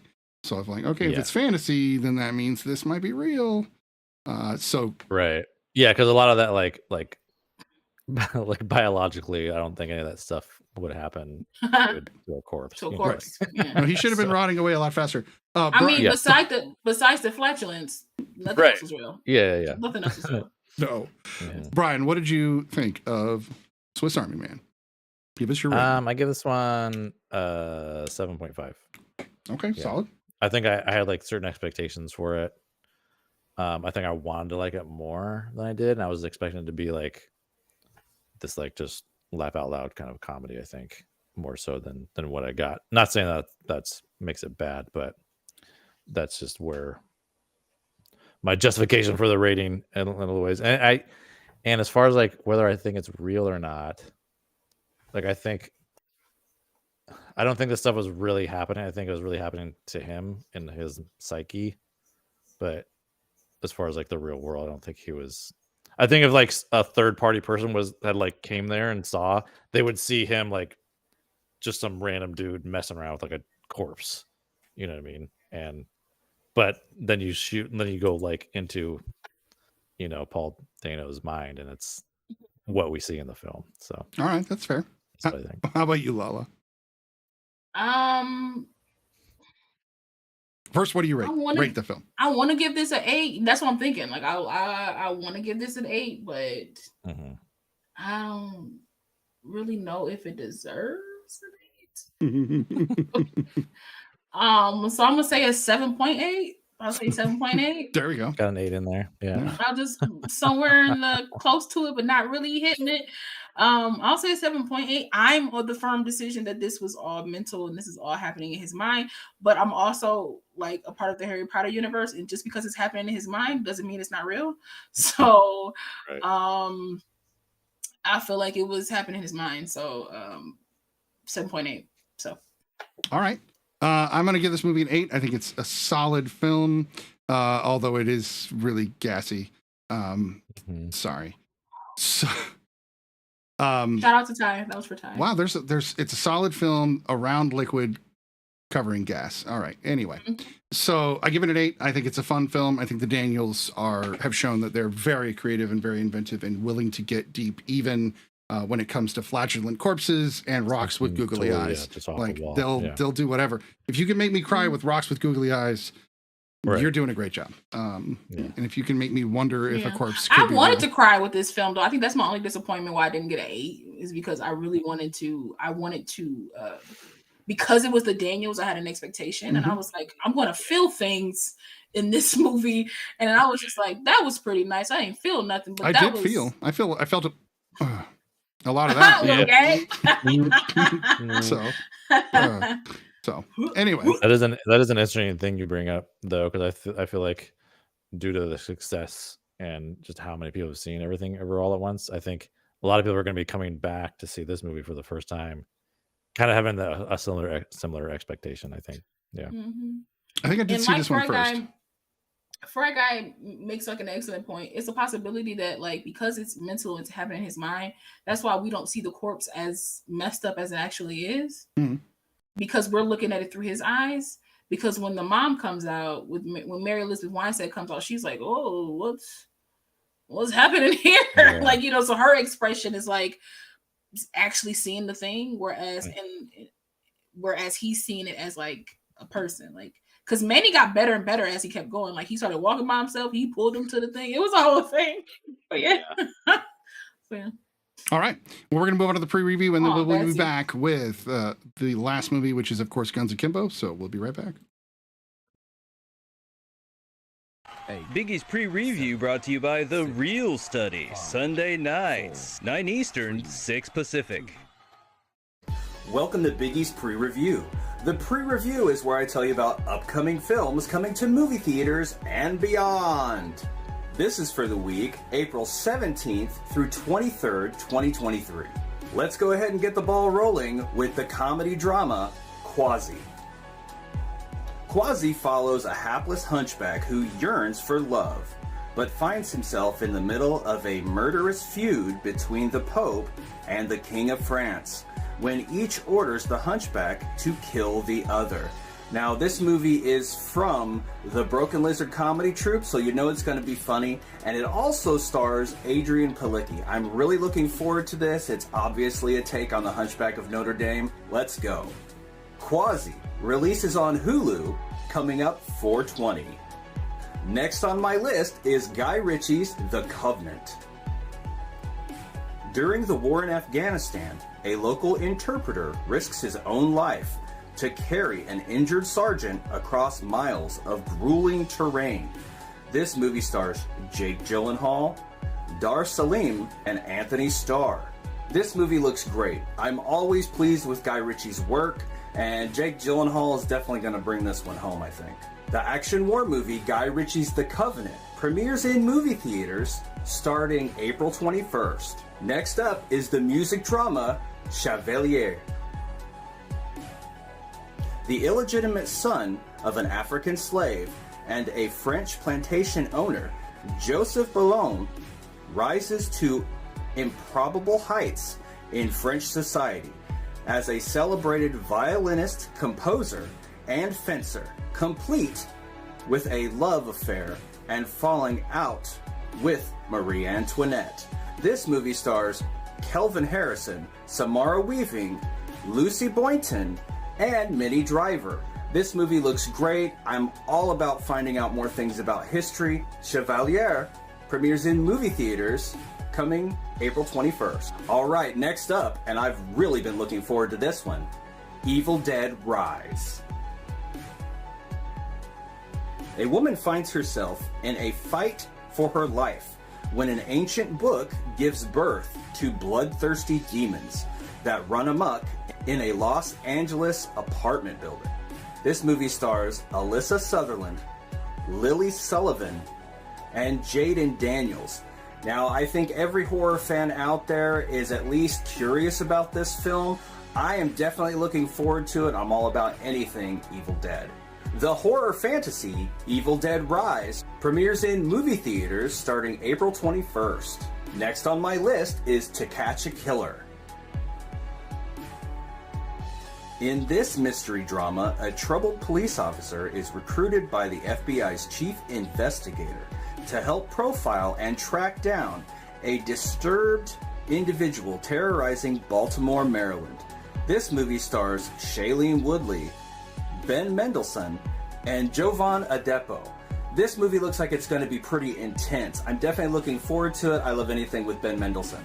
The movie To Catch a Killer has a limited release in movie theaters starting April 21st. Here's another one I've been looking forward to, and I'm already hearing mixed reviews about it. Beau is Afraid.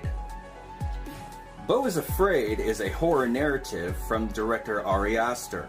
Following the sudden death of his mother, a mild-mannered but anxiety-ridden man confronts his darkest fears as he embarks on an epic, Kafkaesque odyssey back home.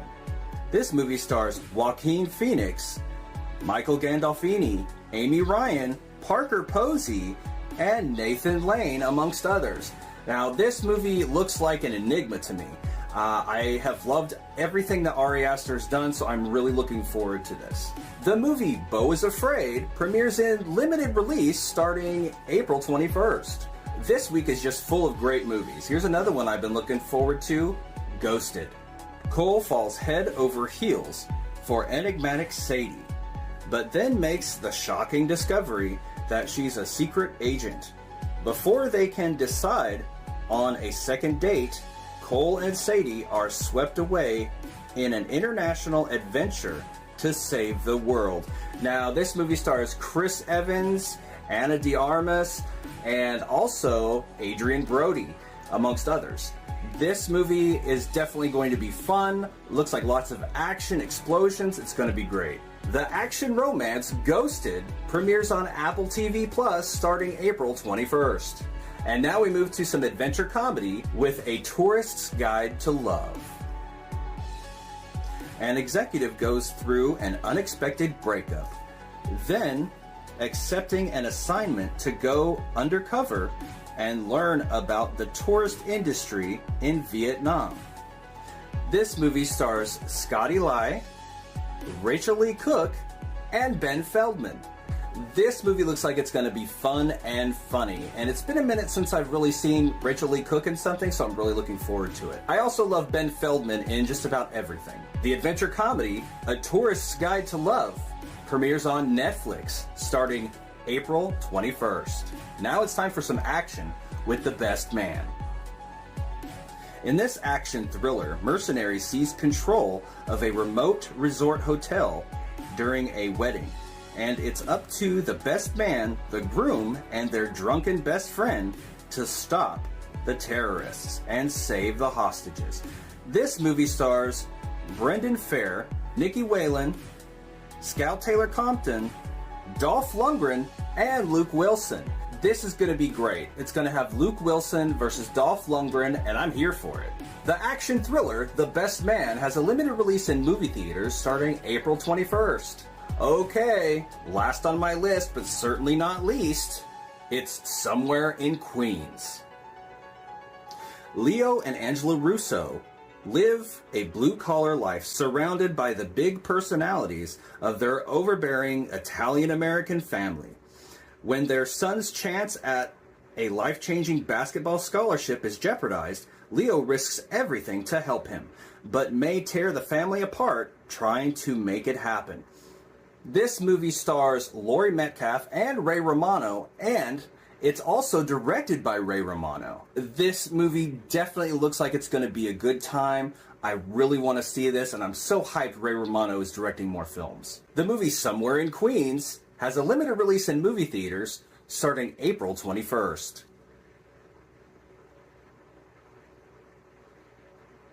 Well, that looks like it's all for the pre-review this week, and I hope to see you out there. And we are back from the pre-review. Thank you, as always, Biggie. We really appreciate that. Looks like great movies come out this week. And, of course, as we're getting into April and May, we're going to, of course, have all the big releases happening. Hey, summer. Yeah, Summer movie season. It's going to be May. I'm surprised that hasn't started picking up on TikTok already. Not yet. Give it another week. I'm kind of happy it's not. I hope it doesn't, because I'm like, every year, you guys, we got to go through. Yeah, but now, I mean, you guys know, you've been on TikTok as long as I have. It's not the same landscape as it was 2 years ago. Like, it's No. like everybody's like niched up so much that I'm bored with everybody's niche. I almost wish people would mix it up. Like, I don't know. I don't mean that to, be offensive. I think that your new physical hauls is a great little, because you use them editing and zoom. Yeah, I was trying something different. So, but like, and some people have mentioned too, like, well, they like to hear the commentary that I say about them too. So it's like, okay, so it's good feedback. Yeah, at least they're telling. I think that's what we gotta do. We gotta try, like, at least within our niches, to like change things up a little bit and shake it up a little bit, even if it's like same old spiel, but just like editing wise. You know what I mean? Like, some or do it outside if you're normally doing it inside. Just throw people off. They're like, whoa, there's a tree. What the hell? It's summertime. I'm outside with this review about Guns Akimbo or whatever. That's what I used to do when I first started moving. I would literally go outside of the theater immediately after the film and give my actual like reaction. I remember That's what those. I started. Yeah. Yeah. But then I wanted to like. You also do this. lip synced a lot Yeah. more back then, I think. I did, yeah. Yeah. That's right. We've Yeah. done a few lip Yeah. syncs, me and Brian. Those are Yeah, some yeah, fun yeah. stuff. They're hard. That's why we don't do them as much. They Yeah, are oh, man. very hard I to love do. I love a good lip sync because lip syncs is literally you guys acting. You have Yeah. to memorize words. Oh, And yeah. not just memorize, Oh but my you have to God. get the right inflections and the Inflections. timing, everything. Yep. Dude, that one from what it was a Kevin Smith movie one we did. Oh, That one the took forever. Jay and Silent Bob Yeah, and yeah, exactly. talking Talking about the internet. not Bucky, Brody is It was Ben Affleck. yeah, Ben Affleck's character yeah, Brody. yeah. That one took forever to do. It did. It took me Yeah. forever because even just like the high five was hard and like all Yeah, all yeah, that. yeah. But yeah, but it was fun. Very hard to do. But it was worth it. though. Now Law on the other hand does real acting, so you can go check her out in all of her stuff. She's even got a new comedy. Didn't I see you just you're signed up to do a comedy show like soon, or did you already do it? Oh, I already did it. You did it. Okay. I won. Nice. Congratulations. You did? That's awesome. Yeah, it was like it's like a competition thing. So it's like it's improv, but it's like a group of people, but we're all on our own teams, and then you get points. Oh, I see. And at the end of the day, I had the most points. Nice. So I won. Congratulations. Thanks. We've got some people wanting some ASMR back from the all the movie things. Oh. Hey. Oh, on the movie, I will. I'll have to do that. I've actually been thinking about that. Hey. So we're going to do all of Guns Akimbo at this low Guns volume. Akimbo. How we doing with the guns? Lala, where's your ASMR? We don't have any. Well, I'm sorry, you guys. I can definitely get into the discussion of guns. We're going to also talk over each other because then you'll get to hear three beautiful voices at the same time. Oh, yeah, all at once. Just sleep even more. Welcome to The Real Study, where we do whatever the hell we feel like it, whenever the hell we feel like it. We should do an ASMR episode one day. Or like maybe Bring a in some 3-minute sounds clip and- where like we make fun of it or I don't know, something. Yeah. Nope. Something. Nope. The whole I don't think I can talk like that for 2 hours. the whole 2 hours. I would is just crack a up too much. breezy- I would crack up way too much. All right, so we are going to do the final film, which is Guns Akimbo. We are also, of We only course, got 8 minutes. we also, of course, going to be doing Quantum Mania when it comes out on Disney Plus. As always, we do all the Marvel movies as they're released. That said, we'll move back to the main screen and we will honor Tyler by having his picture there still. Feels like we're licking your eardrum. I mean, well, you know, that's the point. Yeah, and it feels good. Don't Anyway. you don't like it. Guns Akimbo. This is the newest film in our lineup tonight. Yeah. This is 2019, right? yeah, I believe that's right. And this is actually a New Zealand production, not an American production, which I love when they do this. They a lot of Blomkamp's films, even though they're taking place in South Africa, don't necessarily feel like they automatically take place there. In some of his movies, he says it, but in some of the movies, they don't say it, and it's kind of ambiguous. In this, it doesn't necessarily feel like they're in New Zealand, especially since Miles speaks English, but American English. And exactly. He has an American accent. right, and then so do most of the characters. But then there's a few Kiwis running around in the film. You know, like Rhys Darby. You know, who I love showing up in everything. I loved to keep popping up. So this movie we all talked about. This was a Tyler suggestion because none of us had seen this. And we hate ASMR too, Bats. That's why we do it, because we hate it. At least me. Actually, I don't. You don't hate it? I love it. Wow. So if I I go could to turn sleep off to my it screen sometimes. without killing the feed, I would do that. So just imagine my screen went black. But actually, I'm my ASMR is not vocal. It's touch, so just sound. So like I watch massage ASMR. So Oh yeah. Where you hear like the skin rubbing? yeah, Yeah, no, Yeah. I'm well, okay. it's Well, very soothing. I don't know why, but it is because we're split on it apparently, but we do have some ASMR fans on the panel. it's like the movies. It all works. It's fine. But if you guys like it and are doing it, and I hate it and I'm doing it, it works. It works very, very well. Like you said, La. So I watched Guns Akimbo not expecting anything. I immediately am not a fan of the too stylistic action. So when they flip the camera over a lot, I've talked about this before, when you flip it over for what I think is no reason, it becomes annoying. Some of the shots they did were great where they would follow the actors as they, maybe did flips and things. I didn't mind it so much. And there were some, very fast cuts in this movie. That's my biggest complaint about the film. I did like the aesthetic. I liked how it got right to it. I think Miles is a fun character because he's all of us. He's just an every person that deals with people's bullshit. And I could not tell it was Samara Weaving and didn't read the credits at all until I was like, who is this? And I went and looked it up and went, oh my God. It's because she's even got like, pretty different. She's got capped like fangs, right? like, which is like, which works. And her eyebrows are dyed. Right. So and it looks like she has no eyebrows, but... right? And then her hair is like bad roots with like dirty blonde hair. She's just like messed up through the whole movie. Oh yeah, and they even said she was insane. She was declared insane at 13 years old, and has a serious drug problem. This movie, I think the other complaint, and then we'll definitely get into some positives. The other complaint I have is these kinds of movies that make me like a character and then just fucking kills them, like. And this movie does that a lot. This movie is just like, oh, it's a character dead. Oh, there's another character dead. Yep. And you start to like grow with these characters. I'll make mention of the one thing I liked the most at the end, but that's my initial impression. Let's go to Law. What did you think of Guns Akimbo? I thought it was great. I thought it was it's way different than everything else. It was like stylistically, it was different. It was like I said, it gave me Birds of Prey because it was like,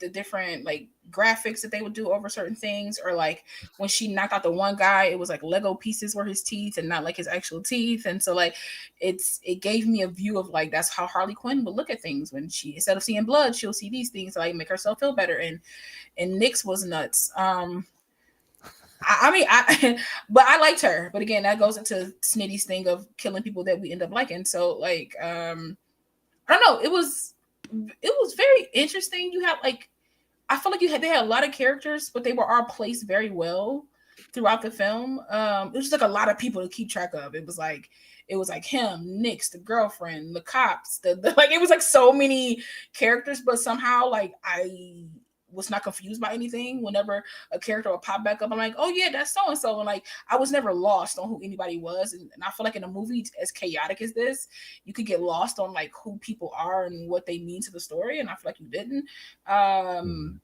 Action was nice. I didn't expect it to have as good as action that it did. I was like, because I've never seen this before, so I was just like, oh, it's gonna be some kooky little movie where his guns is attached to his head. Then it became like a searing take on social media and being wired into your phone. It was like I feel like it was the start to the Hunger Games in a way. Like it was like, this is how the Hunger Games got started. Like 75th schism, you know what I mean? Like, it's just, type of thing. So like, but I just felt like it was a fresher way to take that type of plot line essentially and kind of make it their own. And I enjoyed it. I thought Daniel Radcliffe did a really good job. Again, he's American in this. I was kind of like, ugh.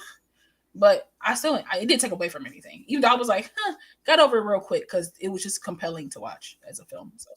How about you, Brian? Yeah, I loved it. It was like such a fun movie. I loved like I see what you're saying about some of the like they did do like the rolling camera quite a bit.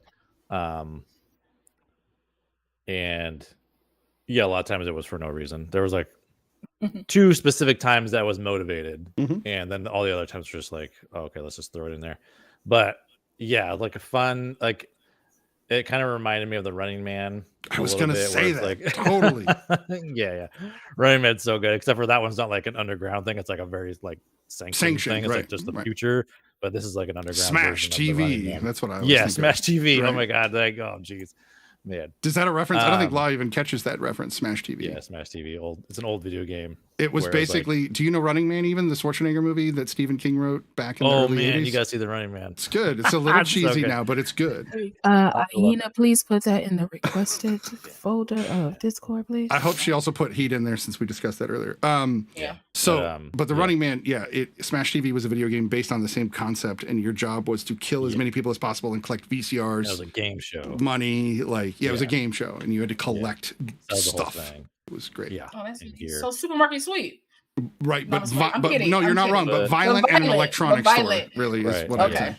Wait. Okay. Yeah. So, but yeah, like, and Daniel Radcliffe did such a good job. Like, it has such great humor. It was really balanced really well. I felt, and like La mentioned, you don't really get lost.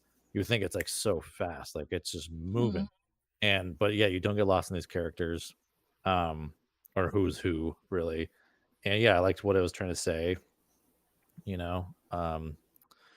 But yeah, man, what a crazy concept. The action's really, really incredible. I really like some of the stylized stuff, and like it had like, for being such a dark kind of film, it had a lot of color to it. Like, there was a lot of like cool lighting choices with different colored lighting. So I feel like they had some fun with that and just give it this whole like real stylized, very distinct kind of look to it. I love the whole like, we kept up with his. I felt that like this is one of the few movies where we actually like someone actually is going to run out of bullets, you know, and he has a very set amount of ammo. We get to see it as it's rolling, you know, so it's but I love that it hurt him for a while when he shot. It hurts. Well, because they pulled it through his fingers. Even like it wasn't just another hand, thing. It was like there was a lot of things where it's like they actually like mentioned that in the movies, like gunshots in movies make it seem like they're not as loud as they would be in real life, kind of thing. And there's all these like things that they touched on that they made a little more real for him. We're like, like every time he would like fire, that's gonna hurt.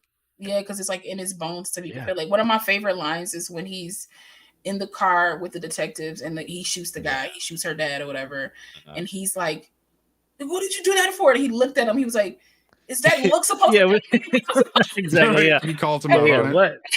And I was like, I loved every bit of that because I felt like that would be me in that situation because so much has happened to him up until this certain point. Yeah, it's like, exactly. I don't know what this is. Like y'all keep messing with me. Like I know what's happening. Like I don't know what's going on. Right.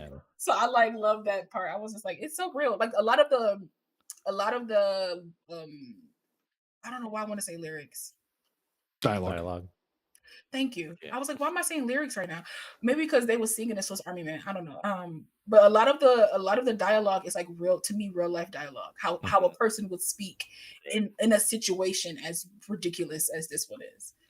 And I'm happy they didn't shy away from that. You mean like when he put his hands, don't make this a thing. He like tried to flag people down, and he'd be like, he was like, hey, and he was like, oh my, he was like, I get it. I would too. You know, I wouldn't stop either. Just like everything, like trying to get dressed and the frustration with that. Like a lot of us have like hurt ourselves or got hurt with our hands. Couldn't put on clothes the way we needed to or open up doors the way we did. It was just really good. We have one movie where we get to watch Daniel Radcliffe's ass, and then we have another movie where we get to look at his dick. So I was like, all right, it's Daniel Radcliffe in the nude all night. And I know he has done a nude. Fake. No, it was probably fake. Yeah, but I know that was fake. But still, like I liked how it was. It was very realistic. We don't know. We assume that's fake. I don't know. I like that he was just like, I don't care where it goes, just don't shoot your dick off. Like that's perfect. Yeah, like, that's right. Honestly, that was a good line too. I was just like, because he was just like, I can't. I was thinking the same thing, right? He was like, I can't do anything about this. It's just go. But it shows how adaptable as humans we are. When he got to the end of the movie, he was able to pick up his phone and swipe it with his nose and like do his thing, even with guns. He figured it out. Yeah, he figured it out. I did love the scene. I think one of the prize scenes in the film is him and Rhys Darby in the alleyway, where he's like, "Can you get me dressed?" And he does. He's like, that is a fucking weird question, right? That whole scene. But Darby is a comedic genius in my mind. I don't think there's anything he's ever been in that I was like, "Oh, that guy sucks." He's pretty great. He made Yes Man a better movie. Not that it was bad, but he totally he made it he's I love him in that movie. Oh, and then there's a Harry Potter connection. That's interesting. Yeah, I didn't even think about that, where he's making fun of Harry Potter, and then now he plays alongside him. That's interesting. But I liked that the hot dog scene is really gross. And then I love that he's just like, "Oh no, dude, I'm just a crack addict. Will you just do drugs with me?" Again, the movie just didn't have the like, no, he's really a noble this or not. Like everybody was just people, right, exactly. And you know, even Miles was just a person. But I think the reason, Lala, that everybody stood out to you is they showed this at the end. The whole thing kind of turns out to be a comic book, and if you think about it, you're like, oh it's a comic book movie. Yeah, just an origin story we're seeing before the comic book gets started, and then it would run from here as he's hunting. You know, if you were reading a comic book, you'd be like, yeah, in my past I dealt with blah blah blah, and I knew Nyx, and he would show him going after all these people. Because part of me is like, are they going to continue with this story? I hope they don't. I hope they just leave it open like that. I mean, it's 2019, so there's no telling. Like, it's a Yeah, possibility, but I hope not, because I just feel like it's a great way to kind of like end it with him finding a purpose, because it started with him being like, I live like this humdrum life. My life isn't really going the way that I would have pictured it. The girl I loved, but also, okay, let me just say this real quick. I know she spazzed out at the end, but if somebody saved my life, I got kidnapped. None of this was my fault. You saw the video. This just happened to me. Why are you running? Why are you scared? Like, I saved your life. Yeah, I killed the dude, but I saved your life. He was gonna kill us both. But he glenned the guy, if I will. Like, he didn't just push him off the roof and she didn't see the death. Like, he pistol whipped him aggressively. Like, it would screw somebody up. It was a Hans Gruber. Right. I don't know. That wouldn't have bothered me. No, like, but she's soft. Like, you know, Nova's a soft person. Yes, you know? but it's like the dude kidnapped me, put a gun to me, tried to kidnap me even more. Well, that's the thing too. Like, all that stuff added up. Right. Like, she's like traumatized. You know what I mean? No, for sure. But at the same time, she did have the wherewithal to write Roof. Right. So I don't know. You know. Yeah. I 100% understand where you guys are coming from. I'm just saying, for me personally, I would be like, thank you so much. Oh no, she should. She did write a comic, and then she did send it to him, so that they might still be in connection some way. But she probably just like, I don't need to see your face for it. I'm glad he didn't get the girl, because that trope is dead. They have run that thing. I didn't want him to get her. Right. I just wanted her to be less afraid of a person that you kept telling everybody, he's a good guy, he didn't ask for this.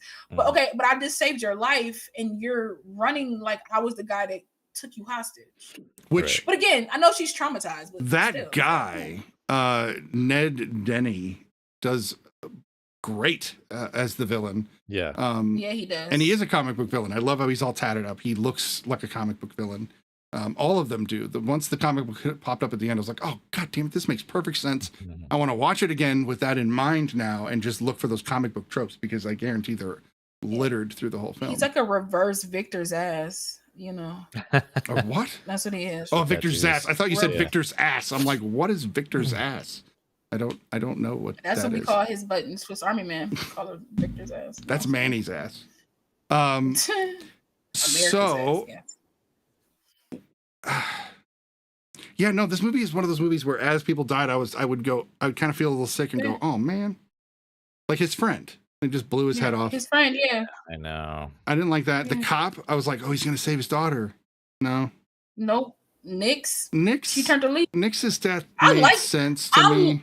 Like, yeah, no, I'm fine with that. Deaths, I'm not saying that it didn't make sense. I mean, if you really think about it, all their deaths made sense to a certain extent, because it propelled the storyline further. Right. It gave credence to things. Like, she wouldn't have been on his side if her daddy didn't die. Like, you know, true. He wouldn't have fought so hard if his friend didn't die, because I was like, I can't let Nova die. Like, so well, like, it was like a split thing, because he looked at him, he was like, oh, my friend, oh God, it's not my girlfriend, thank God. Right, like, but now it's like, now I have to go a little harder, because I got to go save her, because if you're willing to kill this person, you're going to kill her. Death was for nothing. Right. Yeah. You know, I got to, so like, I feel like everybody's death meant something, and Nix went out in a baller way. I love the way she went out. I would not take that away from her, but I end up liking her character. Like, I end up liking her character, and because like she was traumatized, and that was used against her, and Miles was a person that kind of helped her in a way, and I was kind of hoping. I didn't want them to get together either, but I wanted them to be like, I wanted them to be buddies, like badass assassons together, kind of like going to break down this corporation. I do like the subtleness, because this isn't a movie that's going to have so many layers that we're going to peel it, an onion style Shrek thing. We do get to see her watch her mother and brother die in a fire and almost die herself, and we see her reaction to fire when Miles shoots or blows something up near her, and then we see her embrace fire as a way to kill everyone. And I like it's subtle, but it's still, there's something there, and I picked up on that. It was like a cleansing for her, because she went out smiling. You know what I mean? It was like a cleansing for her. It was like, I didn't kill all these people my entire life, but this is the only time that it's like matters that I'm this person. You know what I mean? Like, and fire is cleansing in a spiritual sense. So. I mean, it actually helps the forests grow, so I would actually think it's a natural cleanser as well, not just on the spiritual side. And the Phoenix, we could talk about that. What I think would be neat is if they took this to a sequel and used that in some way. Like you're already over the top. Let's find a way to bring Nyx back. I'm okay with that. Bring her back somehow. I don't know how. I mean, maybe that's what her name is. Maybe her name is Phoenix and Nyx. So maybe it's the whole thing. I like that.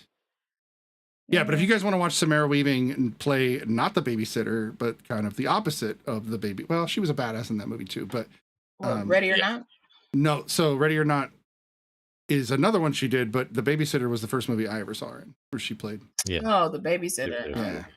Yeah, I really It's like good. that It's one. fun. It's a little over the top. Yeah, it's good. It's horror comedy.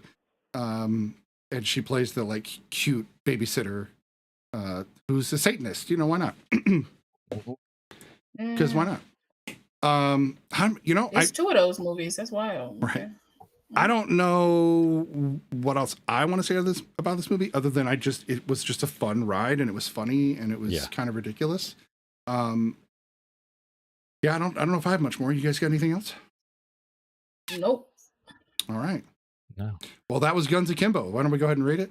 I'll start. I think it was a 7, rewatchable. I think I might get enjoyment more the second time because now I kind of know the path. So, how about you, La? Give it a solid 8.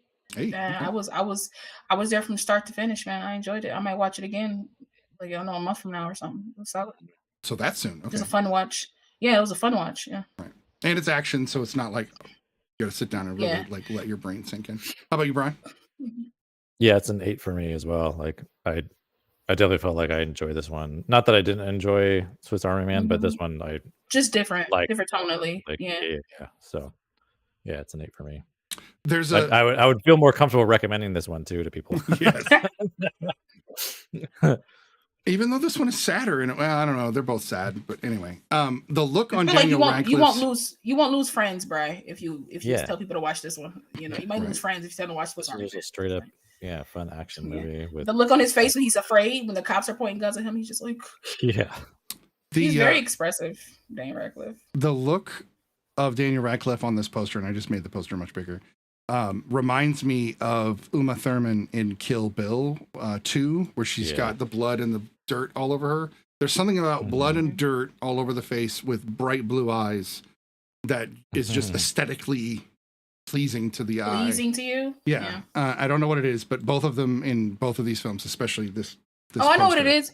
You're nuts. Oh, okay. That's what that it makes is. Sense, no, that makes sense. These nuts? What? But Again, Tyler's not here. We're trying to fill in for Tyler. We're trying. Yeah. Also, if you have a job for Tyler, he'll go ahead and take it. I'm kidding, of course. We all want to get that better job. We're all looking for it. I am. So we're hoping that in the next couple of weeks he'll be able to come back, and we of course miss him. But this is classic Real Study with the three of us, so you can't go wrong. Real Study classic. Next week, I don't even think we've discussed next week's movies. Have you guys thought about next week's movies at all? Nope. No. Me either. There was a Barbara Streisand request. Now we've got a Heat request. You've never seen, what was the other one you brought up tonight? Oh, Demolition Man. We've never done an Arnold Schwarzenegger night. Oh, Demolition Man. Oh my God, I was obsessed with that movie. I've seen Demolition Man. Oh, okay. Yeah, or not Demolition Man. I was thinking. Well, now I want to watch that as well. But I was thinking the other Running Man. I feel like we should go. Running Man. Yeah, never seen it. I feel like we should go. See, I didn't know. She's like Running Man. I think we should go at the top of the list. Oh, you just want to get back to our list. Yeah, because what we usually do, like I've noticed what sometimes we do is like if somebody requests something and then it's like, oh yeah, let's do that one and then pick two more. But I think we should just keep adding, but like I think we're bumping the ones that we've said we would do. We haven't done them, so I think we should go to the top of the list and see what's up there to pick. So stay tuned. We will have information either tonight or tomorrow on the Real Study Discord as well as wherever else to find out what movies we're doing. That said, this has been episode 25 of season 2, which I can't believe we're that far into season 2 already. Oh, it's your turn, bro. My turn. Yeah. Oh, really? Okay. Yeah. Well, listen, we listen to Aina over here. She said it's true. It's true. Yeah. Do I pick it now? That's no, you don't have no pressure. You don't have to do it right now. We can. Okay. You got 2 days. 2 days. Okay. today and So- tomorrow. We gotta be able, because we gotta get be it able up to and watch going, it. right? And we got to get all that stuff out that gets made. Yeah. So, all right.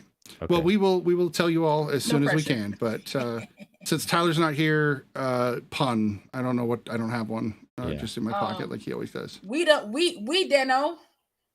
What We to do did too, for next yeah. week? Yeah. That's true. That's right. I tried, Tyler, just for you. I tried. We're a Swiss Army podcast. No, Tyler, you need to be back. We can't do this. We're failing at this. Puns, man, don't come as easily. We are Not as easily guns as akimbo. I don't know. We don't have puns akimbo. That's for sure. there. Yeah, It is. you know. On that note, you guys have a great evening. Bye.